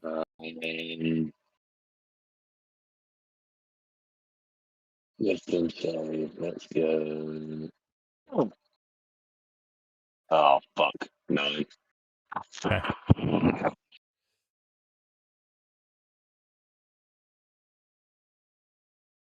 Why was so bad? You take 26 points of psychic damage. What? As her eyes, it's the same process, her eyes turn completely black. She is now concentrating on Phantasmal Killer. Let me just double check the actual rules. So it's concentration. Range in her arms. Yeah, I'm legal for that. So you take the damage and have disadvantage on ability checks and attack rolls for the duration. For the duration, the target makes a wisdom saving throw at the end of each of its turns. On a failed save, you take another. In fact, I'll re-roll it. It says you take the damage again. It says you take the damage again. So I'm going to write down 26 and you'll take 26 if you fail it again. Well, I better save it then. So talk us through, and this is a continual nightmare. This is carrying on. You are having to fight through this, so it's not a momentary thing like Tala. What would this look like for Horace? I think it's almost like, for a moment, there's calm, and then he sees Mishka for him, and obviously off the back of the conversation they've had last night, he thinks it's okay. So he just says, "Mishka, what are you up to? We're fighting." And then I think she'd kind of like look up, and then her face turns, and he kind of like remembers that feeling, that same feeling, where like Mishka's kind of, more like, well, just remembers that same old feeling where Mishka's almost like the kind of, the instigator, and kind of like on top of him, and he can't like find the room to breathe. He starts to panic, and then the kind of other images from his childhood that start to appear of just like body parts, blood on the ground. He's surrounded, like everyone's gone. He's looking for family. He's looking for just someone, like anyone, but no one's there. And all he can find is just pieces and parts, and like gore everywhere. Yeah. Okay. So the rest of you hear most of this as Horace is now screaming out loud. In fact, what would they hear? Would they hear anything specifically? Is there? Would he know that Bella's causing it? As you're in the middle of it, this is ongoing. So this is happening. This is real for you at the minute. He'd just be kind of like just screaming. He'd be like, I can't be alone again. I can't. Okay, got it. Nice one. So that takes us to Pharaoh. Okay. So as a bonus action, Pharaoh is going to cast a spell called Zephyr Strike. Okay. And then he will, and this is the fastest you've ever seen Pharaoh move. He's going to go up to there and then across into in fact, no, I don't need to. In fact, scratch that. Sorry, can I take that back, Dave? Of course you can. So he's going to cast Hunter's Mark on Bella Sunbane. Yeah, done. He's going to move 20 feet that way and 10 feet. Oh, no. What was that before? I'm sure I measured this. So I thought I could get there with 20, 25, 30. Is what I thought I could do. Yeah, I'm pretty sure you can, mate. Yeah. And then he's going to attack her. Okay. Short sword first. Sure. Ugh, 12 to hit. 12 misses. No, as her eyes are black, you can see she's not paying you any attention at all. But all of a sudden, as you swing, she just shifts. She knows where you're going to be. Second attack. Scimitar, come on. Yes, it's 23 to hit. Scimitar hits. Yep. So that is 7 points of slashing and 100 mark damage. 3 points of force. Okay, just check my resistances. Yeah. So 10. Okay. So she has a concentration save. Do so much clicking. I do like clicking. I said clicking. Yeah, she maintains Phantasmal Killer. Last thing, Dave. Yeah. Because of my Hunter's Mark, I have Hunter's Law. So if I know whether the creature has any immunities, resistances, vulnerabilities, and if the creature has any, I know what they are. Cool. Read that list again for me, please, Tom. Immunities, resistances, and vulnerabilities. Okay. They are resistant to cold and fire, and their condition immunities, bearing in mind that they're not Fey, they are Fiend, but their condition immunities is Charmed. Amazing. Okay. And Pharaoh's going to shout that out as he... Yeah.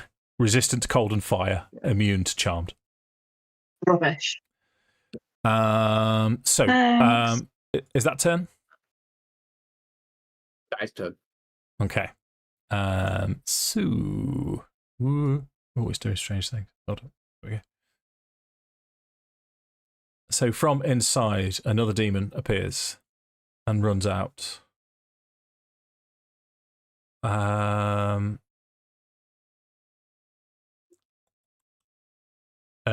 As it runs out, it sees Pippa and runs towards you. Let me just snap it to grid. I took all of these little fellas off snap to grid because there's quite a few of them. Another one does it as well. He's going to run straight forwards. Visible, snap to grid. There we go.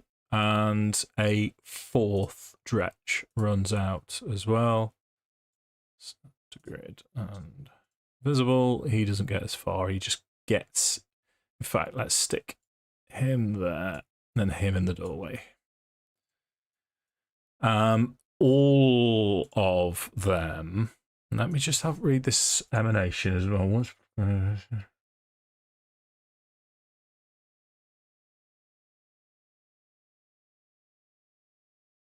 Okay, yeah, so the emanation itself works and then goes. So they're all stinky little horrible creatures. Some of them, 2 of them, are looking towards Pippa. And the other 2 are just going to run towards Horace. That takes us to Ophelia's turn.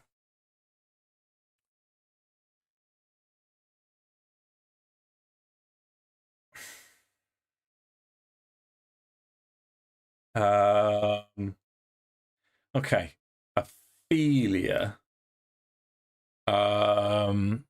is going to look towards Pharaoh, and she will say, "Oh, it's always the dark, broody ones that I enjoy the most." Wisdom saving throw, please, Tom. Big money, big money. Oh, 13. Okay. So that's a fail. Yeah. Whoa, that's a lot less. You take 12 points of damage. Okay. If you fail next time, that will be a further 12. This is how the spell is reading to me, and I'm going to stick with that. What does a nightmare look like to Pharaoh, and what would the rest of the party see or hear, if anything?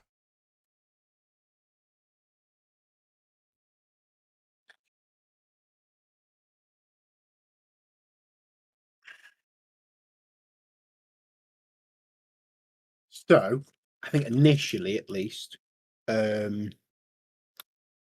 nightmare is from Pharaoh's perspective, but shorter. So, like you all know how cool Pharaoh is, and it will be shorter than him.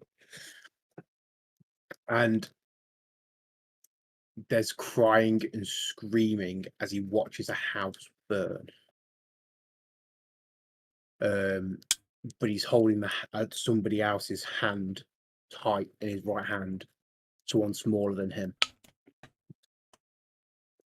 And that's all you'd see for now. Okay. And he's screaming. And yeah, the screams are his. Yeah. So from the perspective of that's Josh and Tom. So for Pippa and Tala, now you can see two of these hags have two of your party members enthralled in this nightmare that they've created in their brain. Leah, it's Pippa's turn.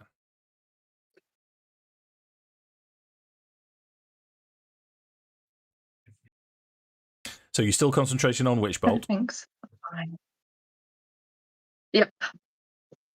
Let's do that because I know that I'm going to do that. So Witch Bolt is 1d12 after I've decided I'm going to throw it at somebody. So let's do that now. It's 11. Whoa. Shocking. I believe it's shocking. Lightning damage. I don't actually know what kind of damage it is. Lightning. Yeah.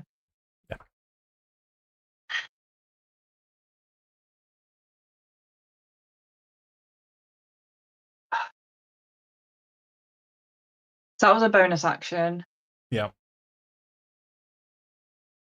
Sorry, I'm being really indecisive. Okay, I know what I'm gonna do. Right. For action, she's gonna send a firebolt, but she's gonna target the little demon thing that's coming towards her. Okay. With that firebolt, try and pick it off, give everyone else less to do.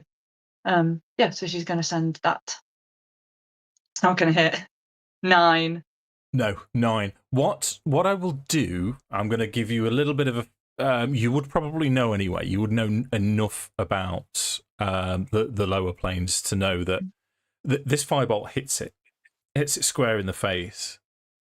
It's resistant to it. It's not immune to it, so you would suspect that it would do some damage, but just for the sake of a little bit. Yeah. Well, just for giving you the clue for next time that it is resistant to fire damage. Yeah. As it grins wickedly towards you. Yeah. So I've done a bonus action. Yeah. I'm going to move. How big is the map? Oh, I'm going to run out of map here. Go over. How far away can I run? I can run and keep my witch bolt going at like 180 feet now. I've got spell sniper. Get away! So I can get way away, but then I'm not going to be very helpful. Yeah, Pippa's going to keep tracking this way. Yeah. Yeah, easy. Yeah.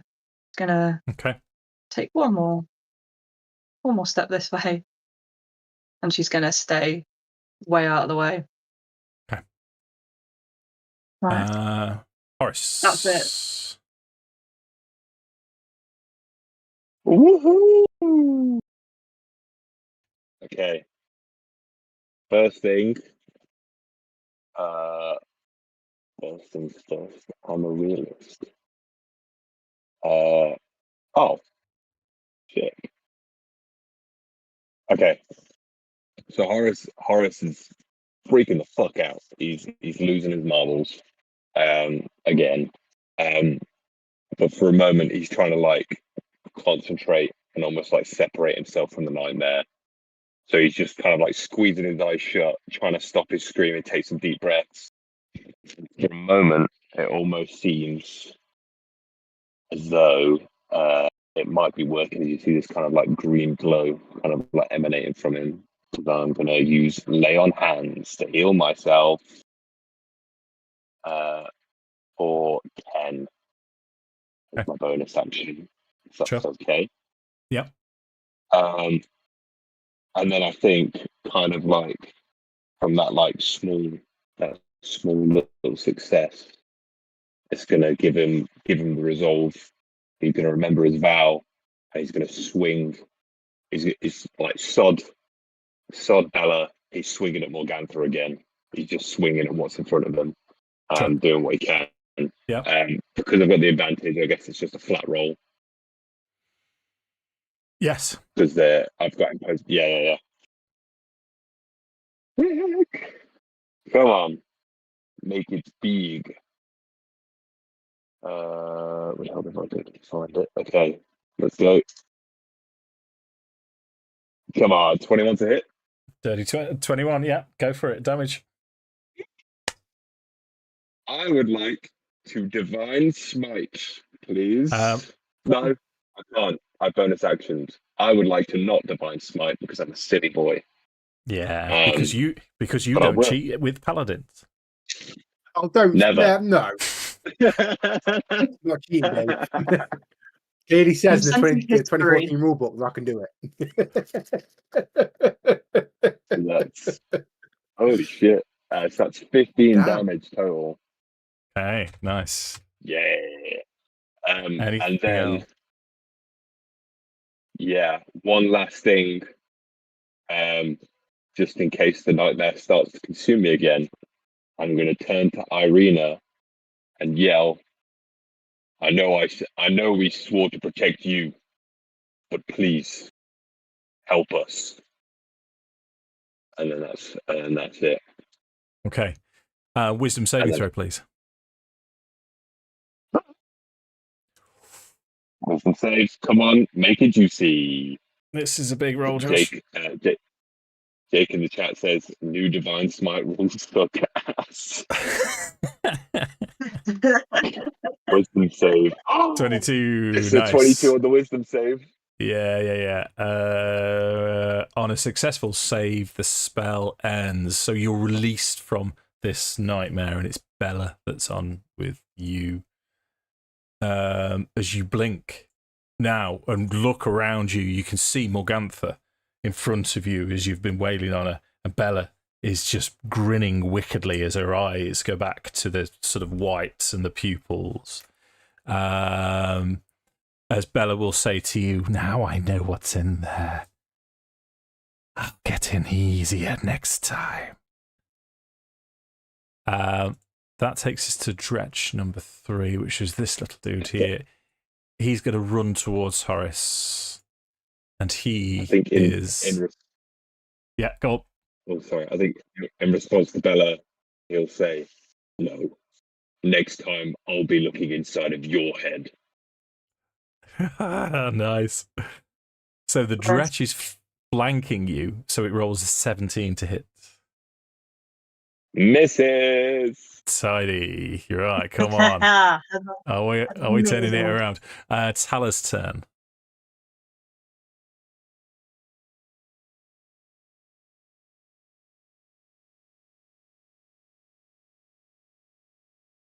Okay.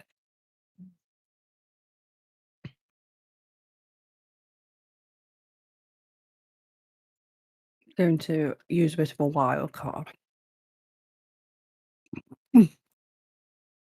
So Tala, seeing there's lots of little demons and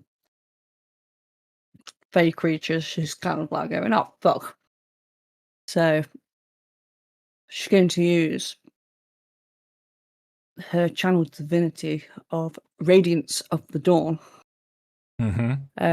So as I smash my shield with my warhammer, a glow of white light comes out 30 feet. And I would like every enemy to make a Constitution saving throw, please. Yeah, you do. Right. What's your DC, Sammi? 14. 14. Okay, I'm going to do the dresses first from left to right. 14. So pass. 3 is a fail. 14 is a pass. 6 is a fail. So fail, pass, fail. No, pass. Oh, bollocks. Constitution. So pass. So Dret so 2 pass, has passed. Pass, fail, that way around. Right, got it. Yeah. Okay, let's go for the hags. Constitution saving throw. And this is a... it's not a spell, is it? Spell's another, no, but it is divinity. But it is a magical effect. So, Constitution saving throw. Focus DC my divine 14. energy.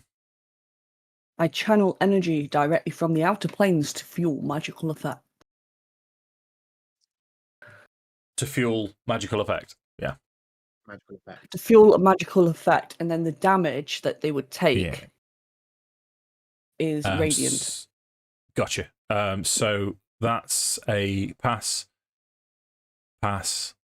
and all 3 have passed. So your damage is 2d10 plus 4.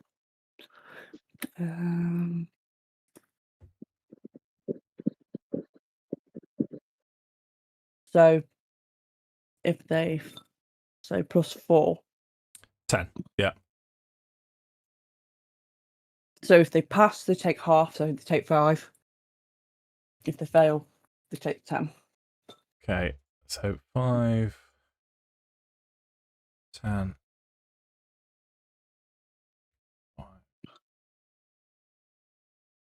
10. So that's 30. It's 45 damage you've done spread out, so it's not bad. 5. Pretty low rolls though. 5. Yeah, that was unlucky. And damage for Morgantha is going to be 5. That work? That Constitution saving throw. Forgive me. Yeah. Thank you.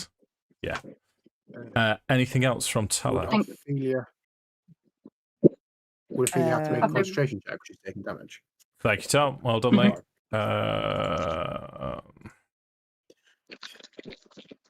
So it would be DC 10. She rolls 9. So she...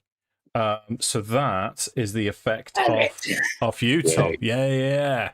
So you now blink. And you're back in the room. Sammi, yes. Yeah. It worked, kind of. A huge turn. Yeah. Huge.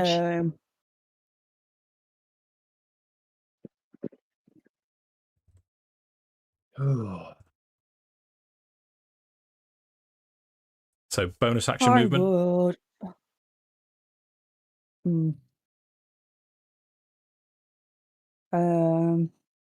I would like to try and step away. Okay.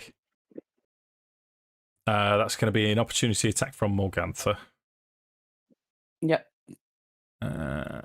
She So rolls if I go 25 to a 17 to hit you. She hits. Yeah, that is going to be 20 points of slashing damage.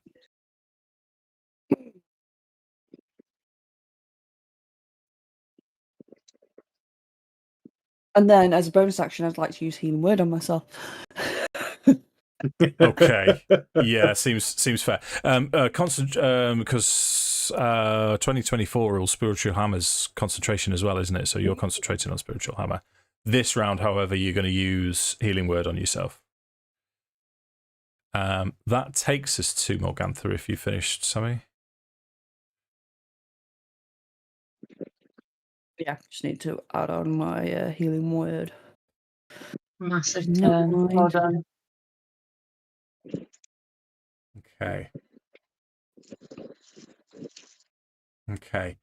She, as she's ripped Tala, and you can see the blood spurt from Tala's shoulder as she's caught her. She licks her fingernails and she'll turn, looking over you all, and say, we still haven't decided who's going to give us the eye. Oh, this is such fun. She... These nasty bitches. will...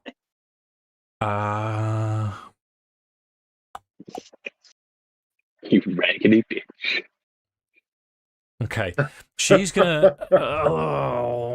what will she do? So, I think we'd best put you down first, boy. And as her eyes blacken. Not again. Wisdom saving throw, please, Josh. Horus will say that out loud as well. Not again. Not another one. Oh, again. Flip save. Okay. You're Wisdom save. joking. Not another one? Thank you, Tom. Sorry, Dave. 16. 16 passes. Oh, So you take half damage. You take 7 psychic damage, but you have another flash of a nightmare. Would this be the same, or did you want to manifest a different one that people would see? No, again, it will kind of start the same. So Mishka standing ahead, then kind of meets my eyes, and then flash again. And it will be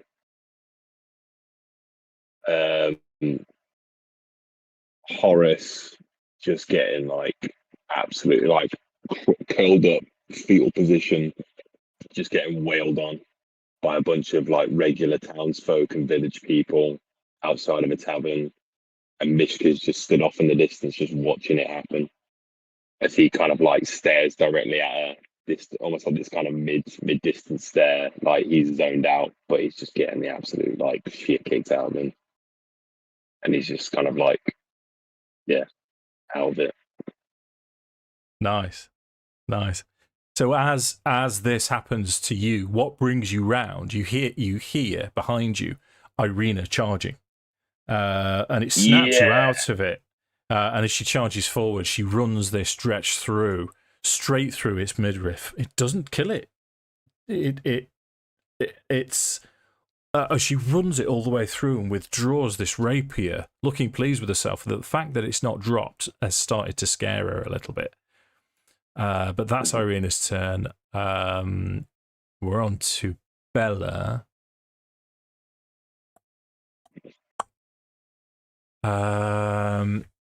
Who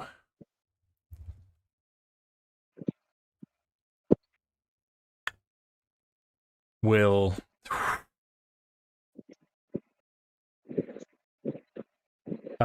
she will look towards Horace, and she will say, "Oh, this one is such fun, Morgantha." Wisdom saving throw, please, Josh. Alrighty. Okay. Wisdom save.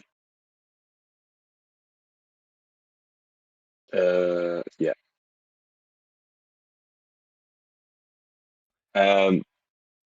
Before you say,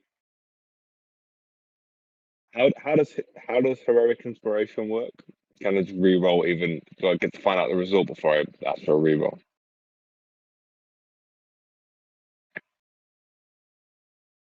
I'm going to check that for you. Or do you just have to declare that you're doing the re-roll?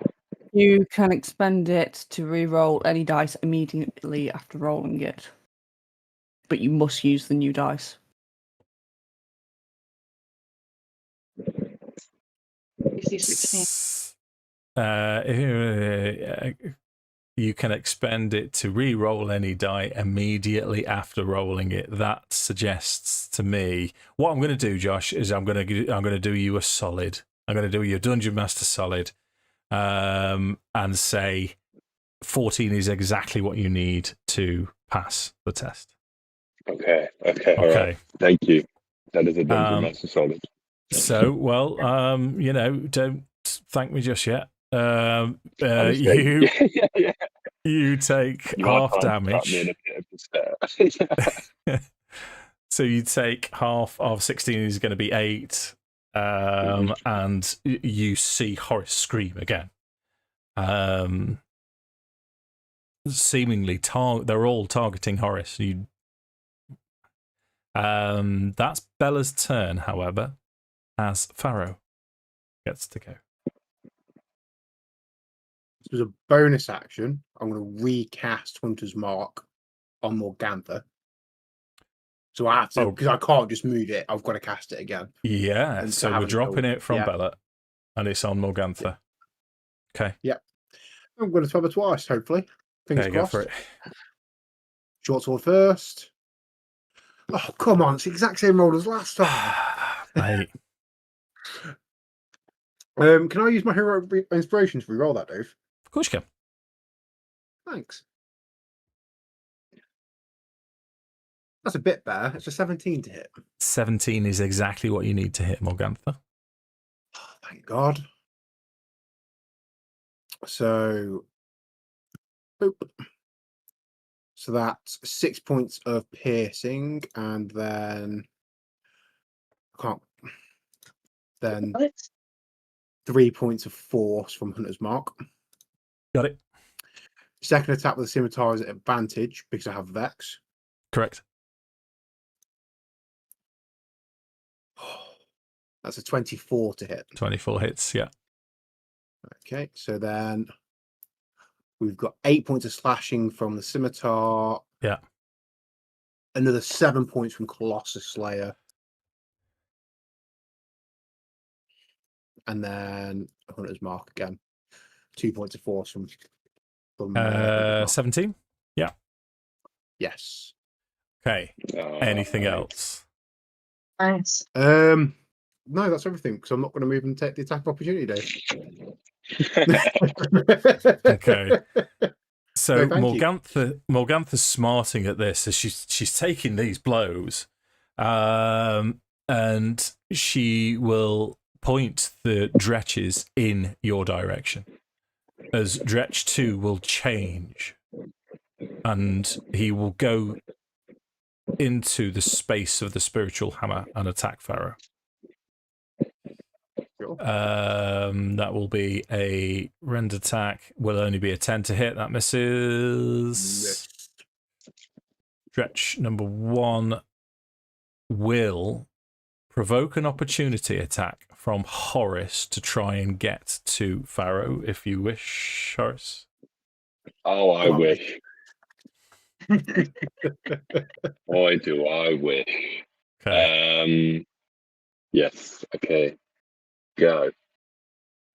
That is a 24 to hit. 24 hits. Your damage is big money. Come on. Or so 9 or 14. Yeah, take the 14, please. I thought you might somehow. How would you like to kill Dretch number 1? Hey! Gosh, that's how you do it. Yeah, boy. So it's kind of like almost like again, like snap out of this kind of like this nightmare for a minute, and then kind of just like looking around, trying to get my bearings straight. See this Dretch bolting past me, and just like reactively just bring my greatsword down and smash it against the floor. Yeah. Just utterly destroy it as it turns into the demon Ica that created it. As it turns into this, the body parts fall off, and instead of bleeding out, this Ica bleeds from it. As Dretch number 4 does the same. However, you have used your reaction, so you can't hit this one. As it charges past, it's got an advantage attack against Pharaoh. Rolls 19 to hit Pharaoh. Okay, that's only 3 points of slashing damage, however. Top. No, it's not. It's Ophelia's turn.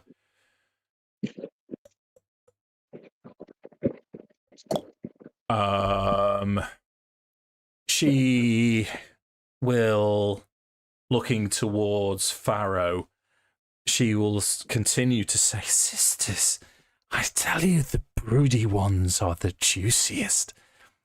Tom, wisdom saving throw, please.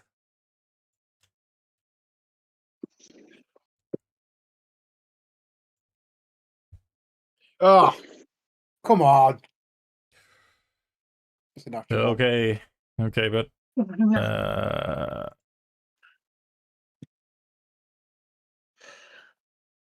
ooh, that's 28 points of psychic damage. Oh boy.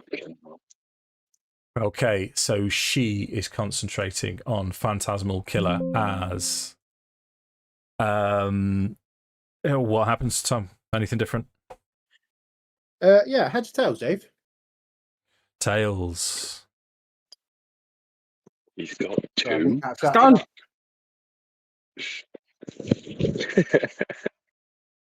Okay, so this is a very different nightmare. Very different nightmare. So what you see, it's a lot of darkness and swirling smoke, but we're following this hooded figure as it laughs to itself, forever laughing. And you see it come up behind someone and with a knife just cut their throat, and blood just goes everywhere as it just pours and pours and pours. Okay. And the rest of you would see Pharaoh sort of with his swords trying to cover up his neck. It's not necessarily him, but he's having some kind of dream about a neck or some vision about something nasty happening. As Aalia goes into this trance, just pure black eyes glaring towards Pharaoh. Pippa. Witch bolt damage? Go for it.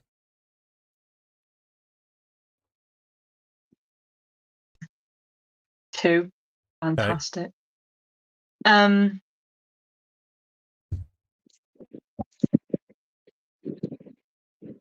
For spell saves on concentration, if they get hit by anything, it's a 10, isn't it? They have to try and roll under it. Yeah. I know it won't hurt, but she'll send a firebolt that way at the one that's at Ophelia. Yep.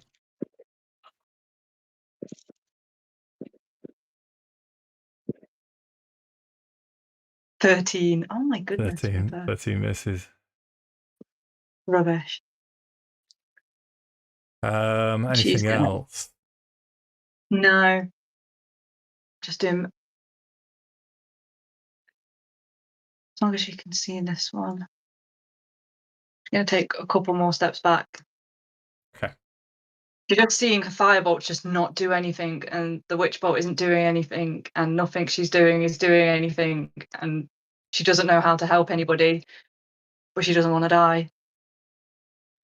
So she's like that guy in Saving Private Ryan who stood on the stairs and just watching her friends and just not knowing what to do to help. Okay, nice. Or not, as the case may be. Horace. My dear Horatio, I am going to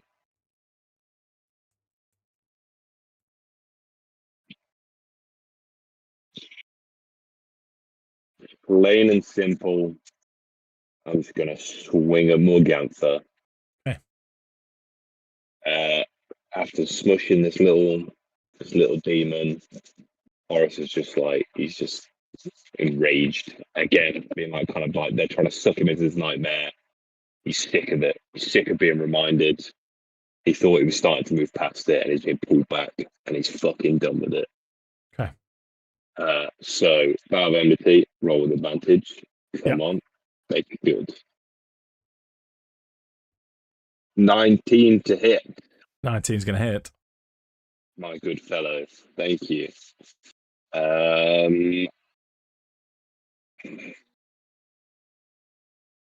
Oh. I'm sorry. I'm making some noises. I'm going to put a Divine Smite on there. Yeah, okay. That's fair. That was the noise of concentration. I do, mate. I do. I was there in your head. It's Yes. It's a cold, dark place, Josh.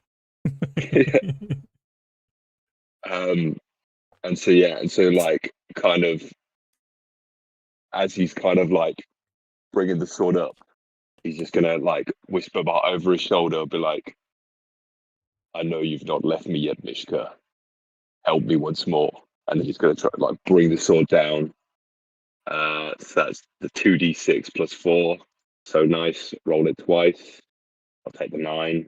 Yeah. Plus the 2d8 from Divine Smite. Make it tasty.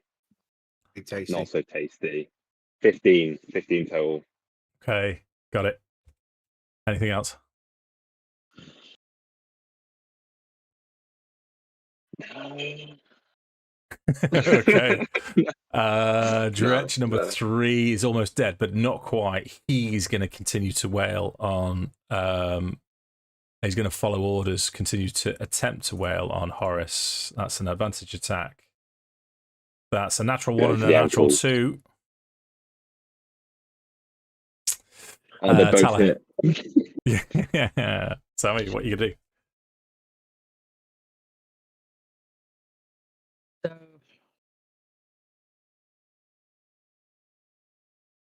double check this. So Tala is going to attempt to cast Holy Word at Granny. Yep. For 19. 19 hits. 4. 5 points damage. Okay. And she is also with the bonus action, she's going to use the spiritual weapon to swing Morgantha as well. Go for it. I can't find it. I can't find it. Where is it? Where is it? Oh. 17. 17 is exactly what her AC is. Your damage is.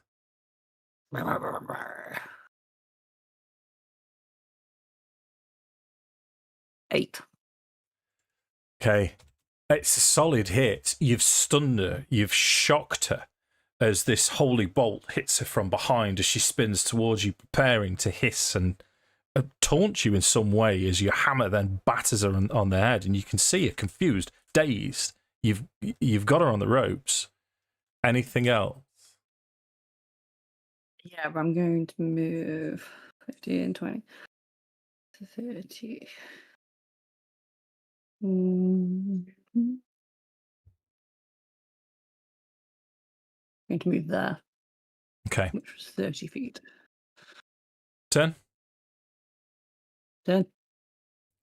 So she's rocking backwards and forwards, looking delirious, and then she does vomit from this head injury that you've just given her. As she shakes her head, and she starts cackling, laughing maliciously. She looks over you and she'll say, "Sorry, sisters, this one you will have to finish without me. You know where I'll be." And she starts to chant and wave as from outside, from her peripheries all the way back to her eyes, she starts to vanish. And as her eyes flick black, and then she just disappears.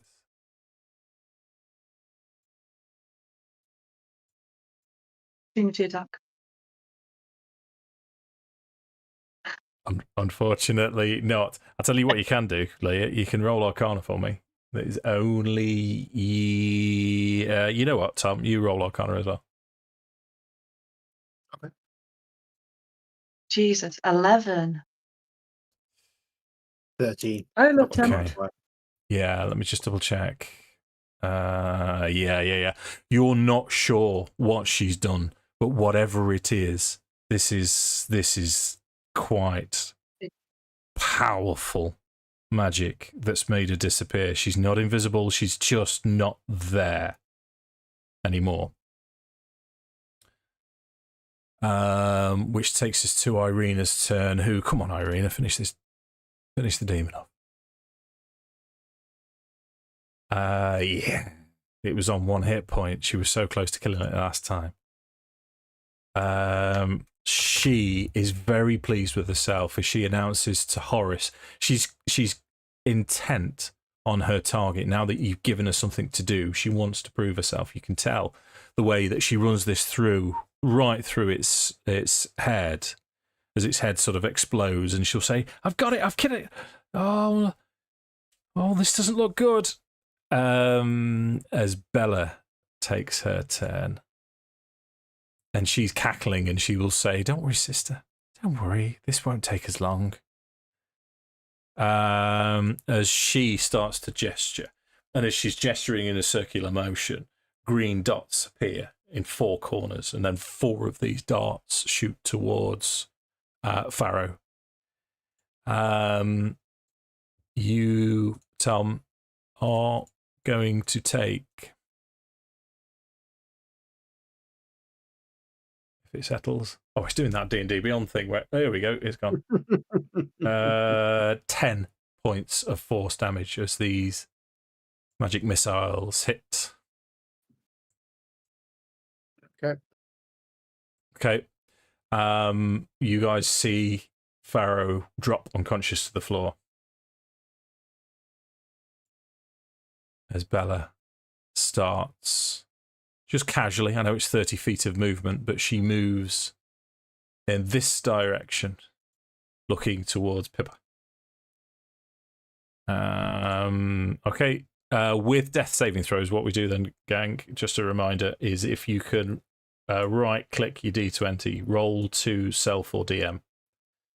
So the rest of the party can't see what's happening with your death saving throws. As it's Pharaoh's first death save. Tom also has a way of turning his camera grey, which looks ace. I love the black and white. Yeah, it's good. It is. It's nice.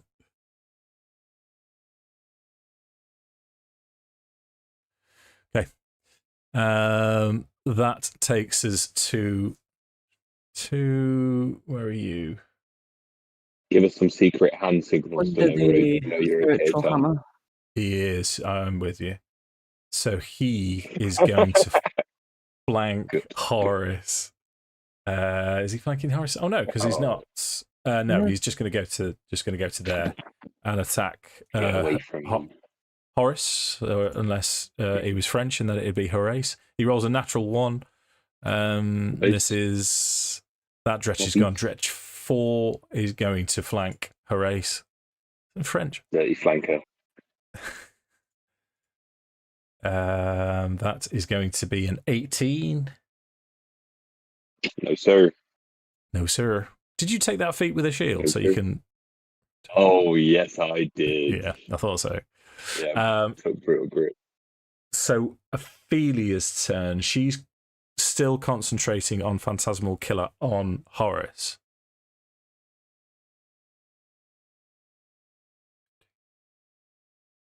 Come on. 30. She's going to move 30 feet there. And she manifests these 4 green bolts now and throws them towards Horace. Josh, you are going to take 1, 2, 3, 4. Oh, wait a minute. It's a 4th level version, isn't it? Oh, crikey, it's a lot more than that. So it's 3,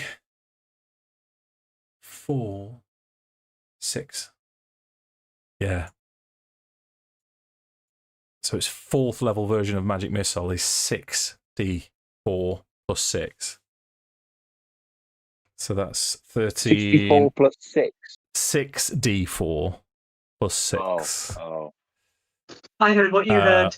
Oh. Yeah. I was like, well, I'm fucking dead, aren't I? That's for real. Yeah. Well, I just want to. So that's New 13, character required. 19, Josh. Don't you know I'm still standing? Okay. So you, Pippa.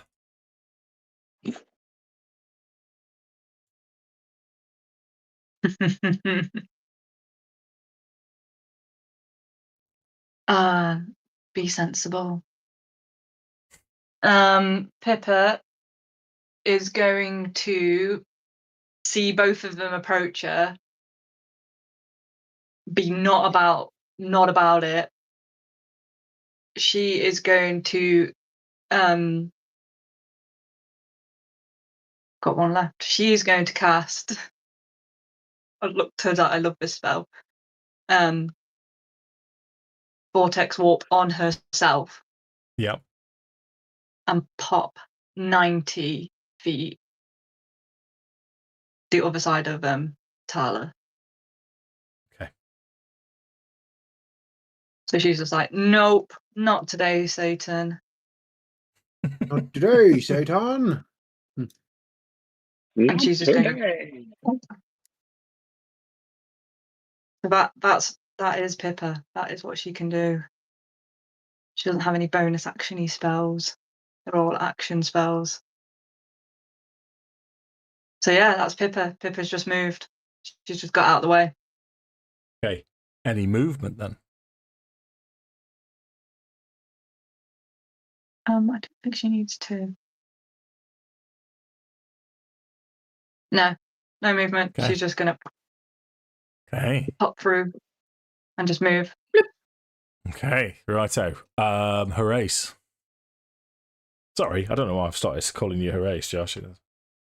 Quite all right. It's quite all right. There's bigger fish to fry right now. I'll get you later. Oh dear. Deary me. Okay.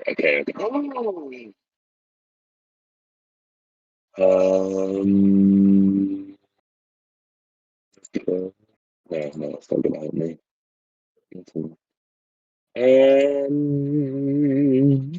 I am going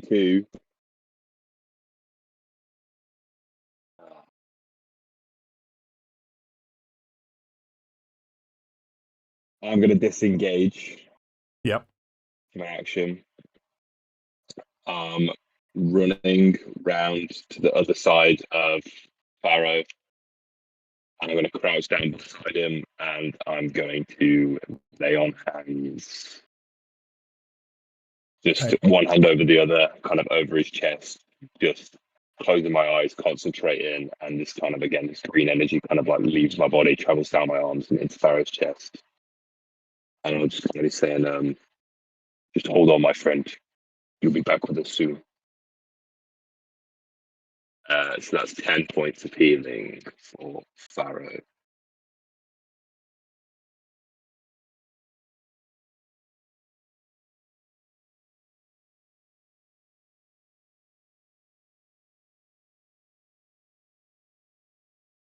Okay. Takes us to Tala.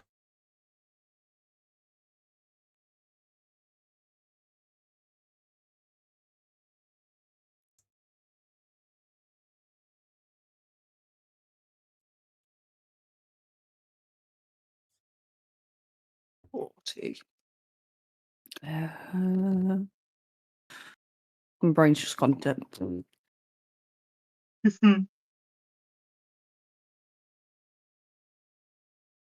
Yeah, so I am going to use Holy Bird again.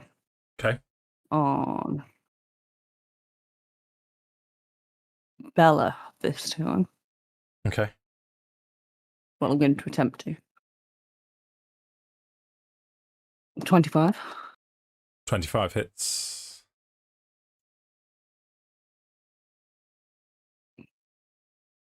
For a 7. Got it.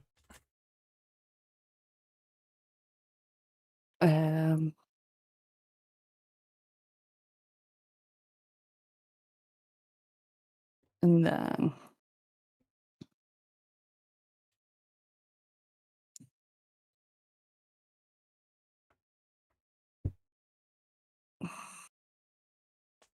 bonus action using my spiritual weapon, I will go up to direction number 4 and take a swing. Okay.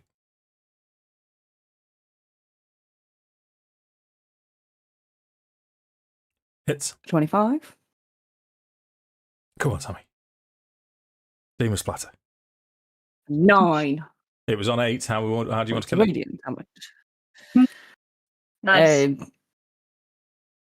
I think as it literally just comes over and just literally flattens it as it is a virtual warhammer. Kind of like whack-a-mole, it's just going to go on the head. And the demon ichor is just going to go straight You need an underneath it. It's anvil literally going to look like whack-a-mole. Yeah. So, Right. Sweet. Anything else?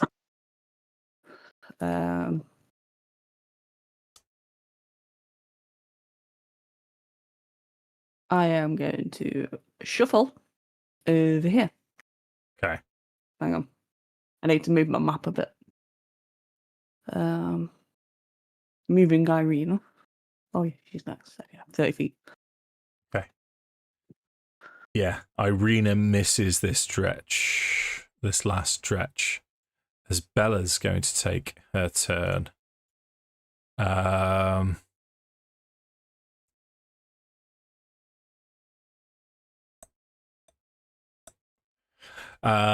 She will just striding forwards now. No, you know what she's going to do? She's going to be skipping forwards now, sort of humming to herself as she snaps her fingers casually as a green ball appears. 6 of these green balls appear. 1 is going to head towards Horace. 5 are going to head towards Pharaoh. Horace, you're down. Warding flare. Oh no, that's not going to work.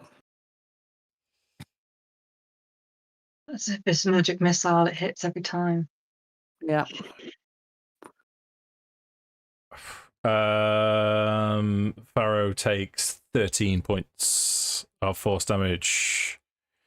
So Tala and Pippa now see Bella just skipping. This old crone skipping playfully as 1 dart takes Horace square in the forehead as he drops down, and the rest 1, 2, 3, 4, 5 in Pharaoh's chest as he drops prone to the floor.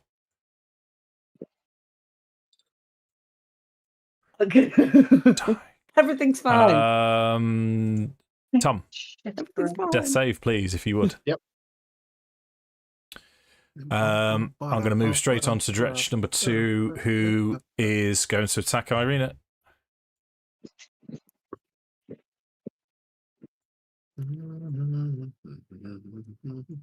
Irina dodges out of the way. Got your roll, thanks, Tom. Takes to Aalia, who is going to drop the concentration, but she now is skipping, and they start between the two of them singing a song, sort of like almost like a nursery rhyme that they're singing to each other. It's discordant and it's terrifying. You can't actually catch the words, as she will.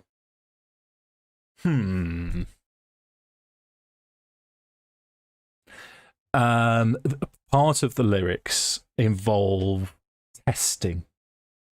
And it's Pippa that realizes that they've seen your arcane potential and they wonder if you have anything left, as Aalia will cast magic missile at you. Cool. Okay. No reaction? I don't know, but I have one.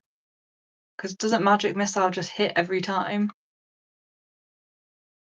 So if you have, there's a shield spell, which Yeah, So, I have just.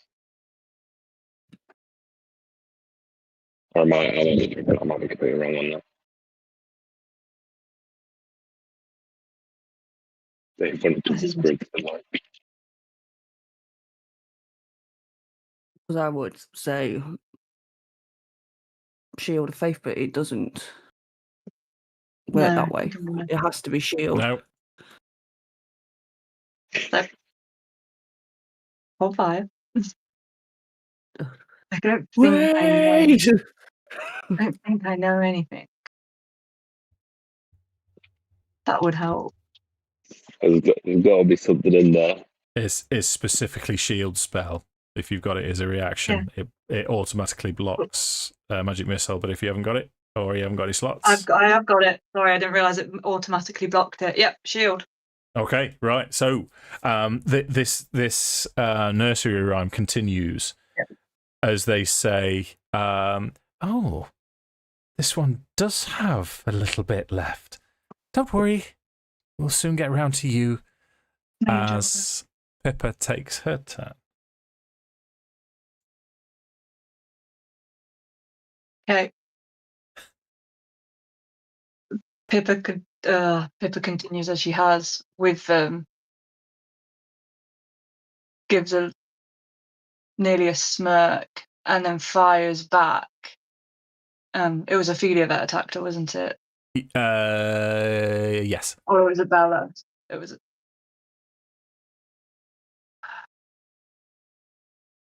No, it wasn't a feeling. Yeah. She. Aalia. Yeah, Thalia. She goes, "You hurt my friends, Thalia. I hurt yours." And she sends a witch bolt at Bella. Okay. And it's a really, really goddamn good witch bolt. So good. And she knows it's going to hit. She knows it's going to hit really well. She's seen it almost like that. The Sherlock Holmes films where they see the sequence, but as it happens, Nice. she does that, and she will roll a natural 20 to hit on this witch bolt. Yeah. So That means good. you never know when to use it when you've got something like that, and you're like, should I use it now? Should I use it now? Should I use it now?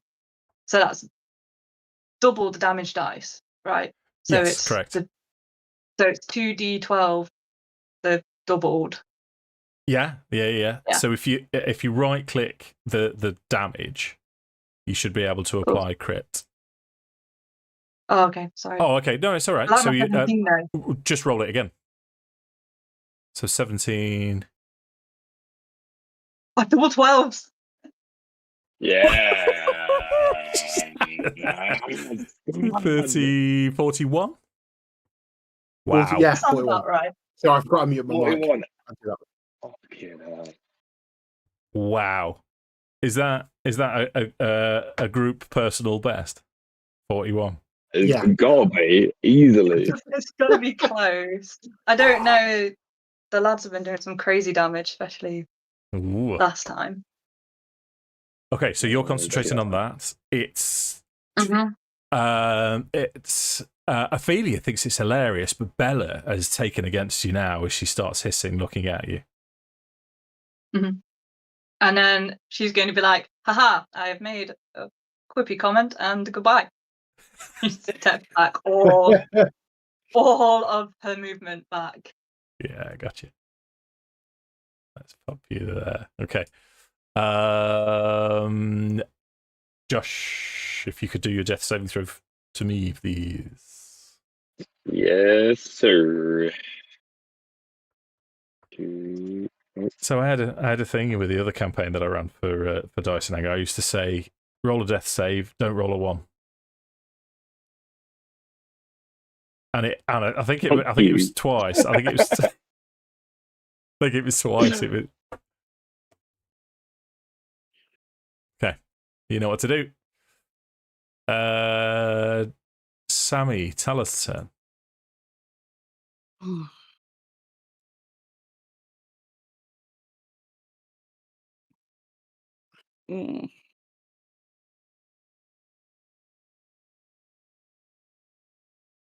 I think Tala's going to rinse and repeat. She's going to try and go for 8. My brain's just gone. No.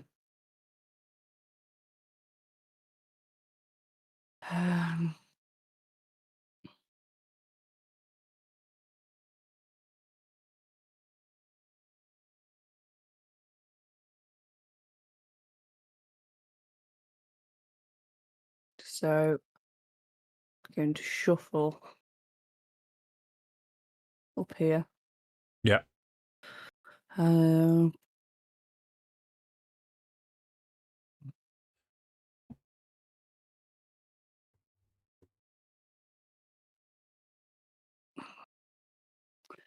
I'm going to cast Spare the Dying on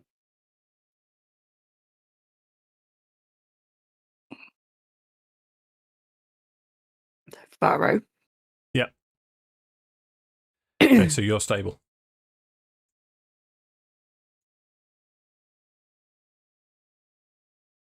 And then as a bonus action,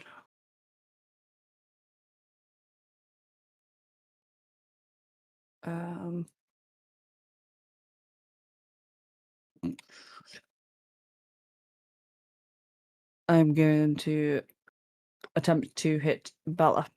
Okay, go for it. Got all. That's definitely not.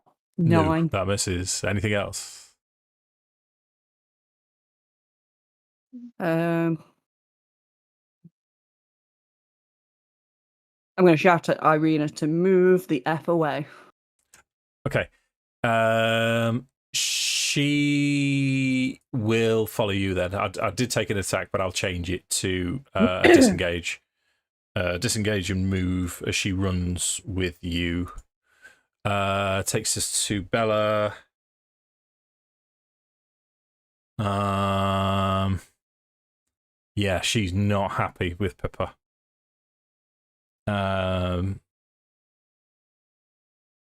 She now, let's have a think. What can she do? She does this thing now where she starts sort of chanting, and it is magic missile again, and it's going to be 6. But the effect of it is every time she summons one of these orbs, she sort of blinks. Like, as these green balls appear as she's 30 feet closer to you, and she throws them all at Pippa. Bye. Final spell slot. Shield. Okay. And she sort of she sniffs the air and smell weakness now as she's charging forward. You're the one bleeding, bitch. So Aalia thinks that's hilarious. So Tom, you're stable. The Dret doesn't really know what to do. Is in fact that it just stands there looking around, looking as if it's bored because the person who summoned it is no longer there, and it'll just defend itself. Aalia says, as she's laughing, she'll say, "Don't worry, I'll deal with these two." Damage coming straight at you then, Sammi. 6. I was going to say, what are we casting? Magic missile. Shield.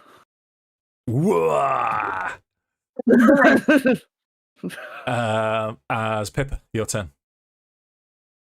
Let's do that witchbolt damage. Yep. That is 1d12. That's 8. Yeah. Which really doesn't have anything exciting.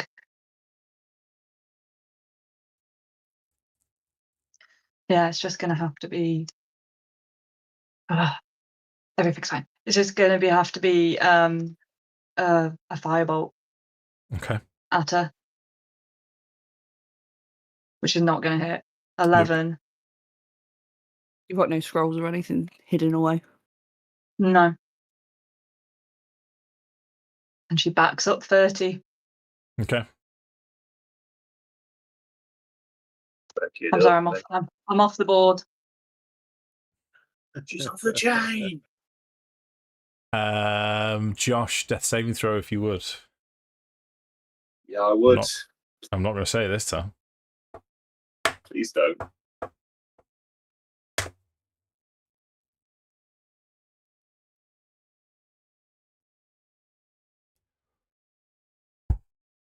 Okay, Tala.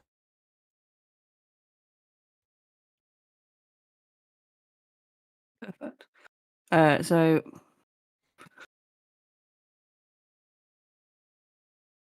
I'm going to cast Healing Word at first level on Horace. Okay.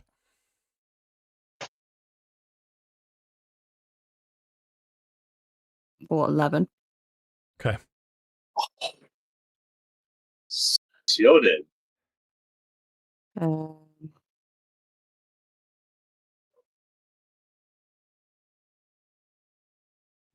then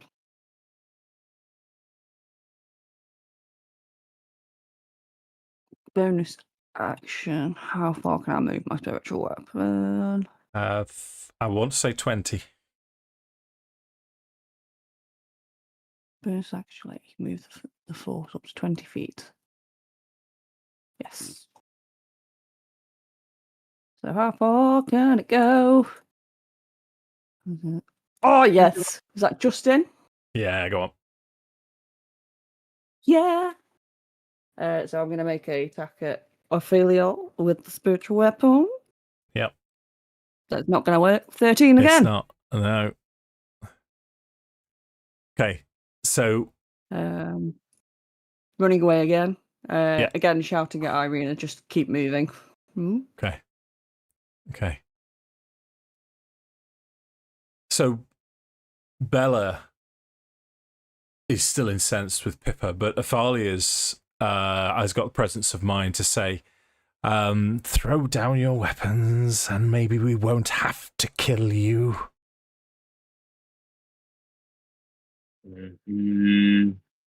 Irina runs 30 feet. Bella is still incensed with Pippa. She does exactly the same. She's flitting between the shadows as 6 green bolts of magical force damage energy fly towards Pippa. That's 20 points of force damage. Still alive.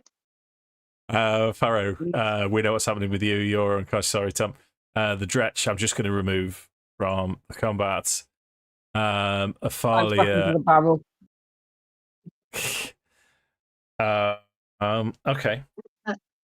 Athaliah will say, again, sister, again.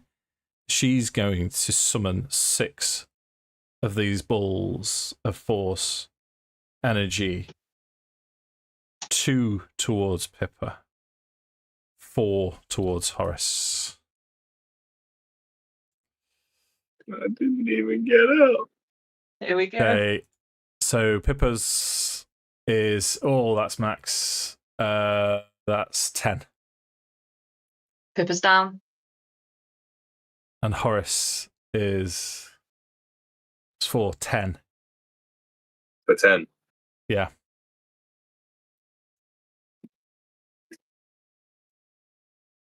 So prone, dying. Horace is on 1 hit point, still on the floor.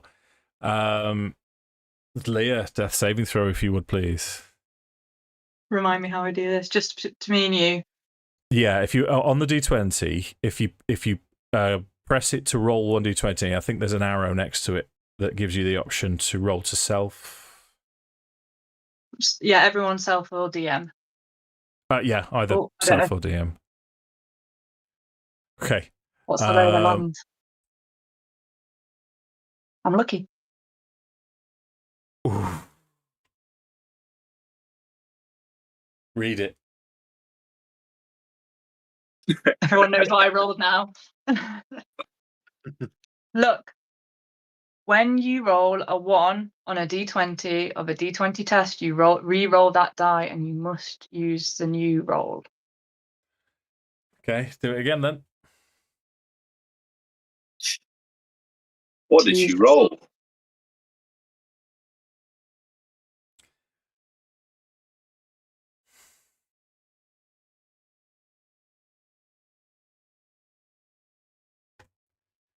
I'll have a think about that, Leah. I'm just reading it as it's written. I know. I think you can even be lucky. How many patients do we go to who are lucky when they're unconscious? Yeah. You know what? I've already thought about it. Carry on. So Thank the Lord. Yeah, Horace.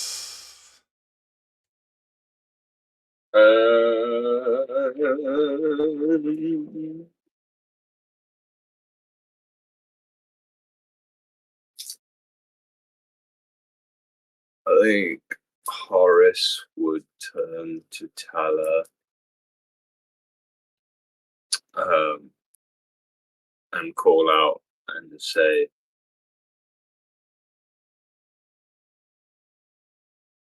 "It brings me no pleasure to say it, but perhaps we should lay down our arms down."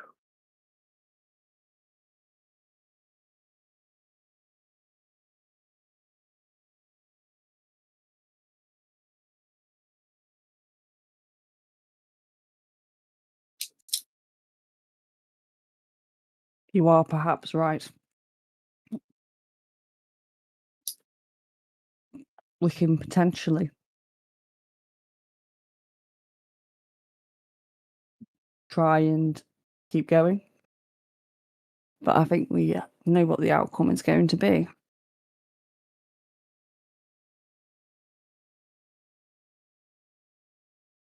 I think on that, Horace will kind of clamber up to his feet, and he's gonna plunge his greatsword into the ground, just throw his shield down, and say, "Have it your way." Like Pippa said, we've hurt your friends, you've hurt ours. Let this end. Oh, it will end. It will end when we let it end.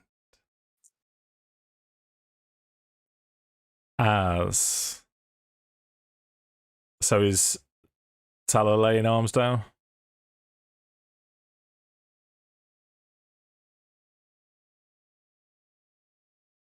Tala is non-aggressively going to go over to Pharaoh and With the face. is going to and I do actually have a potion of healing.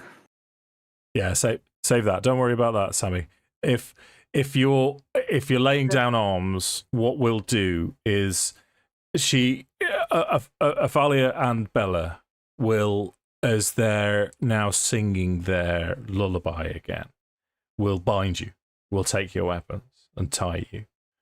And then with Pippa, as Bella now skipping over to Pippa's inert form, grabs the top of her hair and just drags her by a hair back to the windmill through the mud.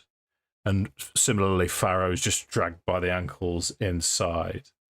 And you're all tied and bound inside the windmill as Morgantha appears. And all three of them stand around the black ichor in the barrel, all four of you bound, as Morgantha will say, "So, about this eye.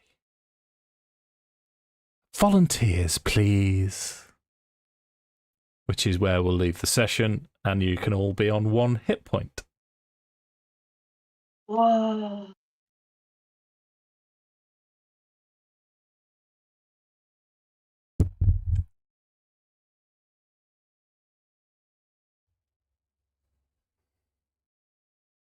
Well, shit.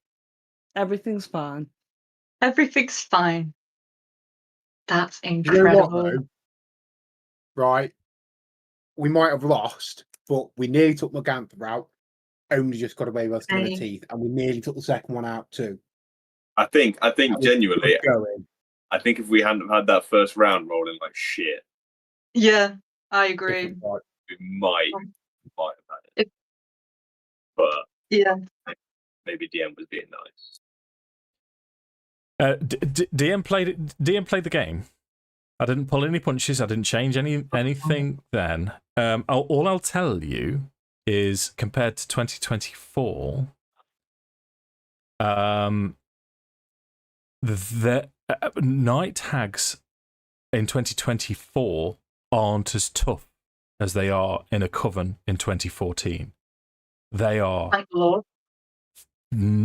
fucking nasty in 2014.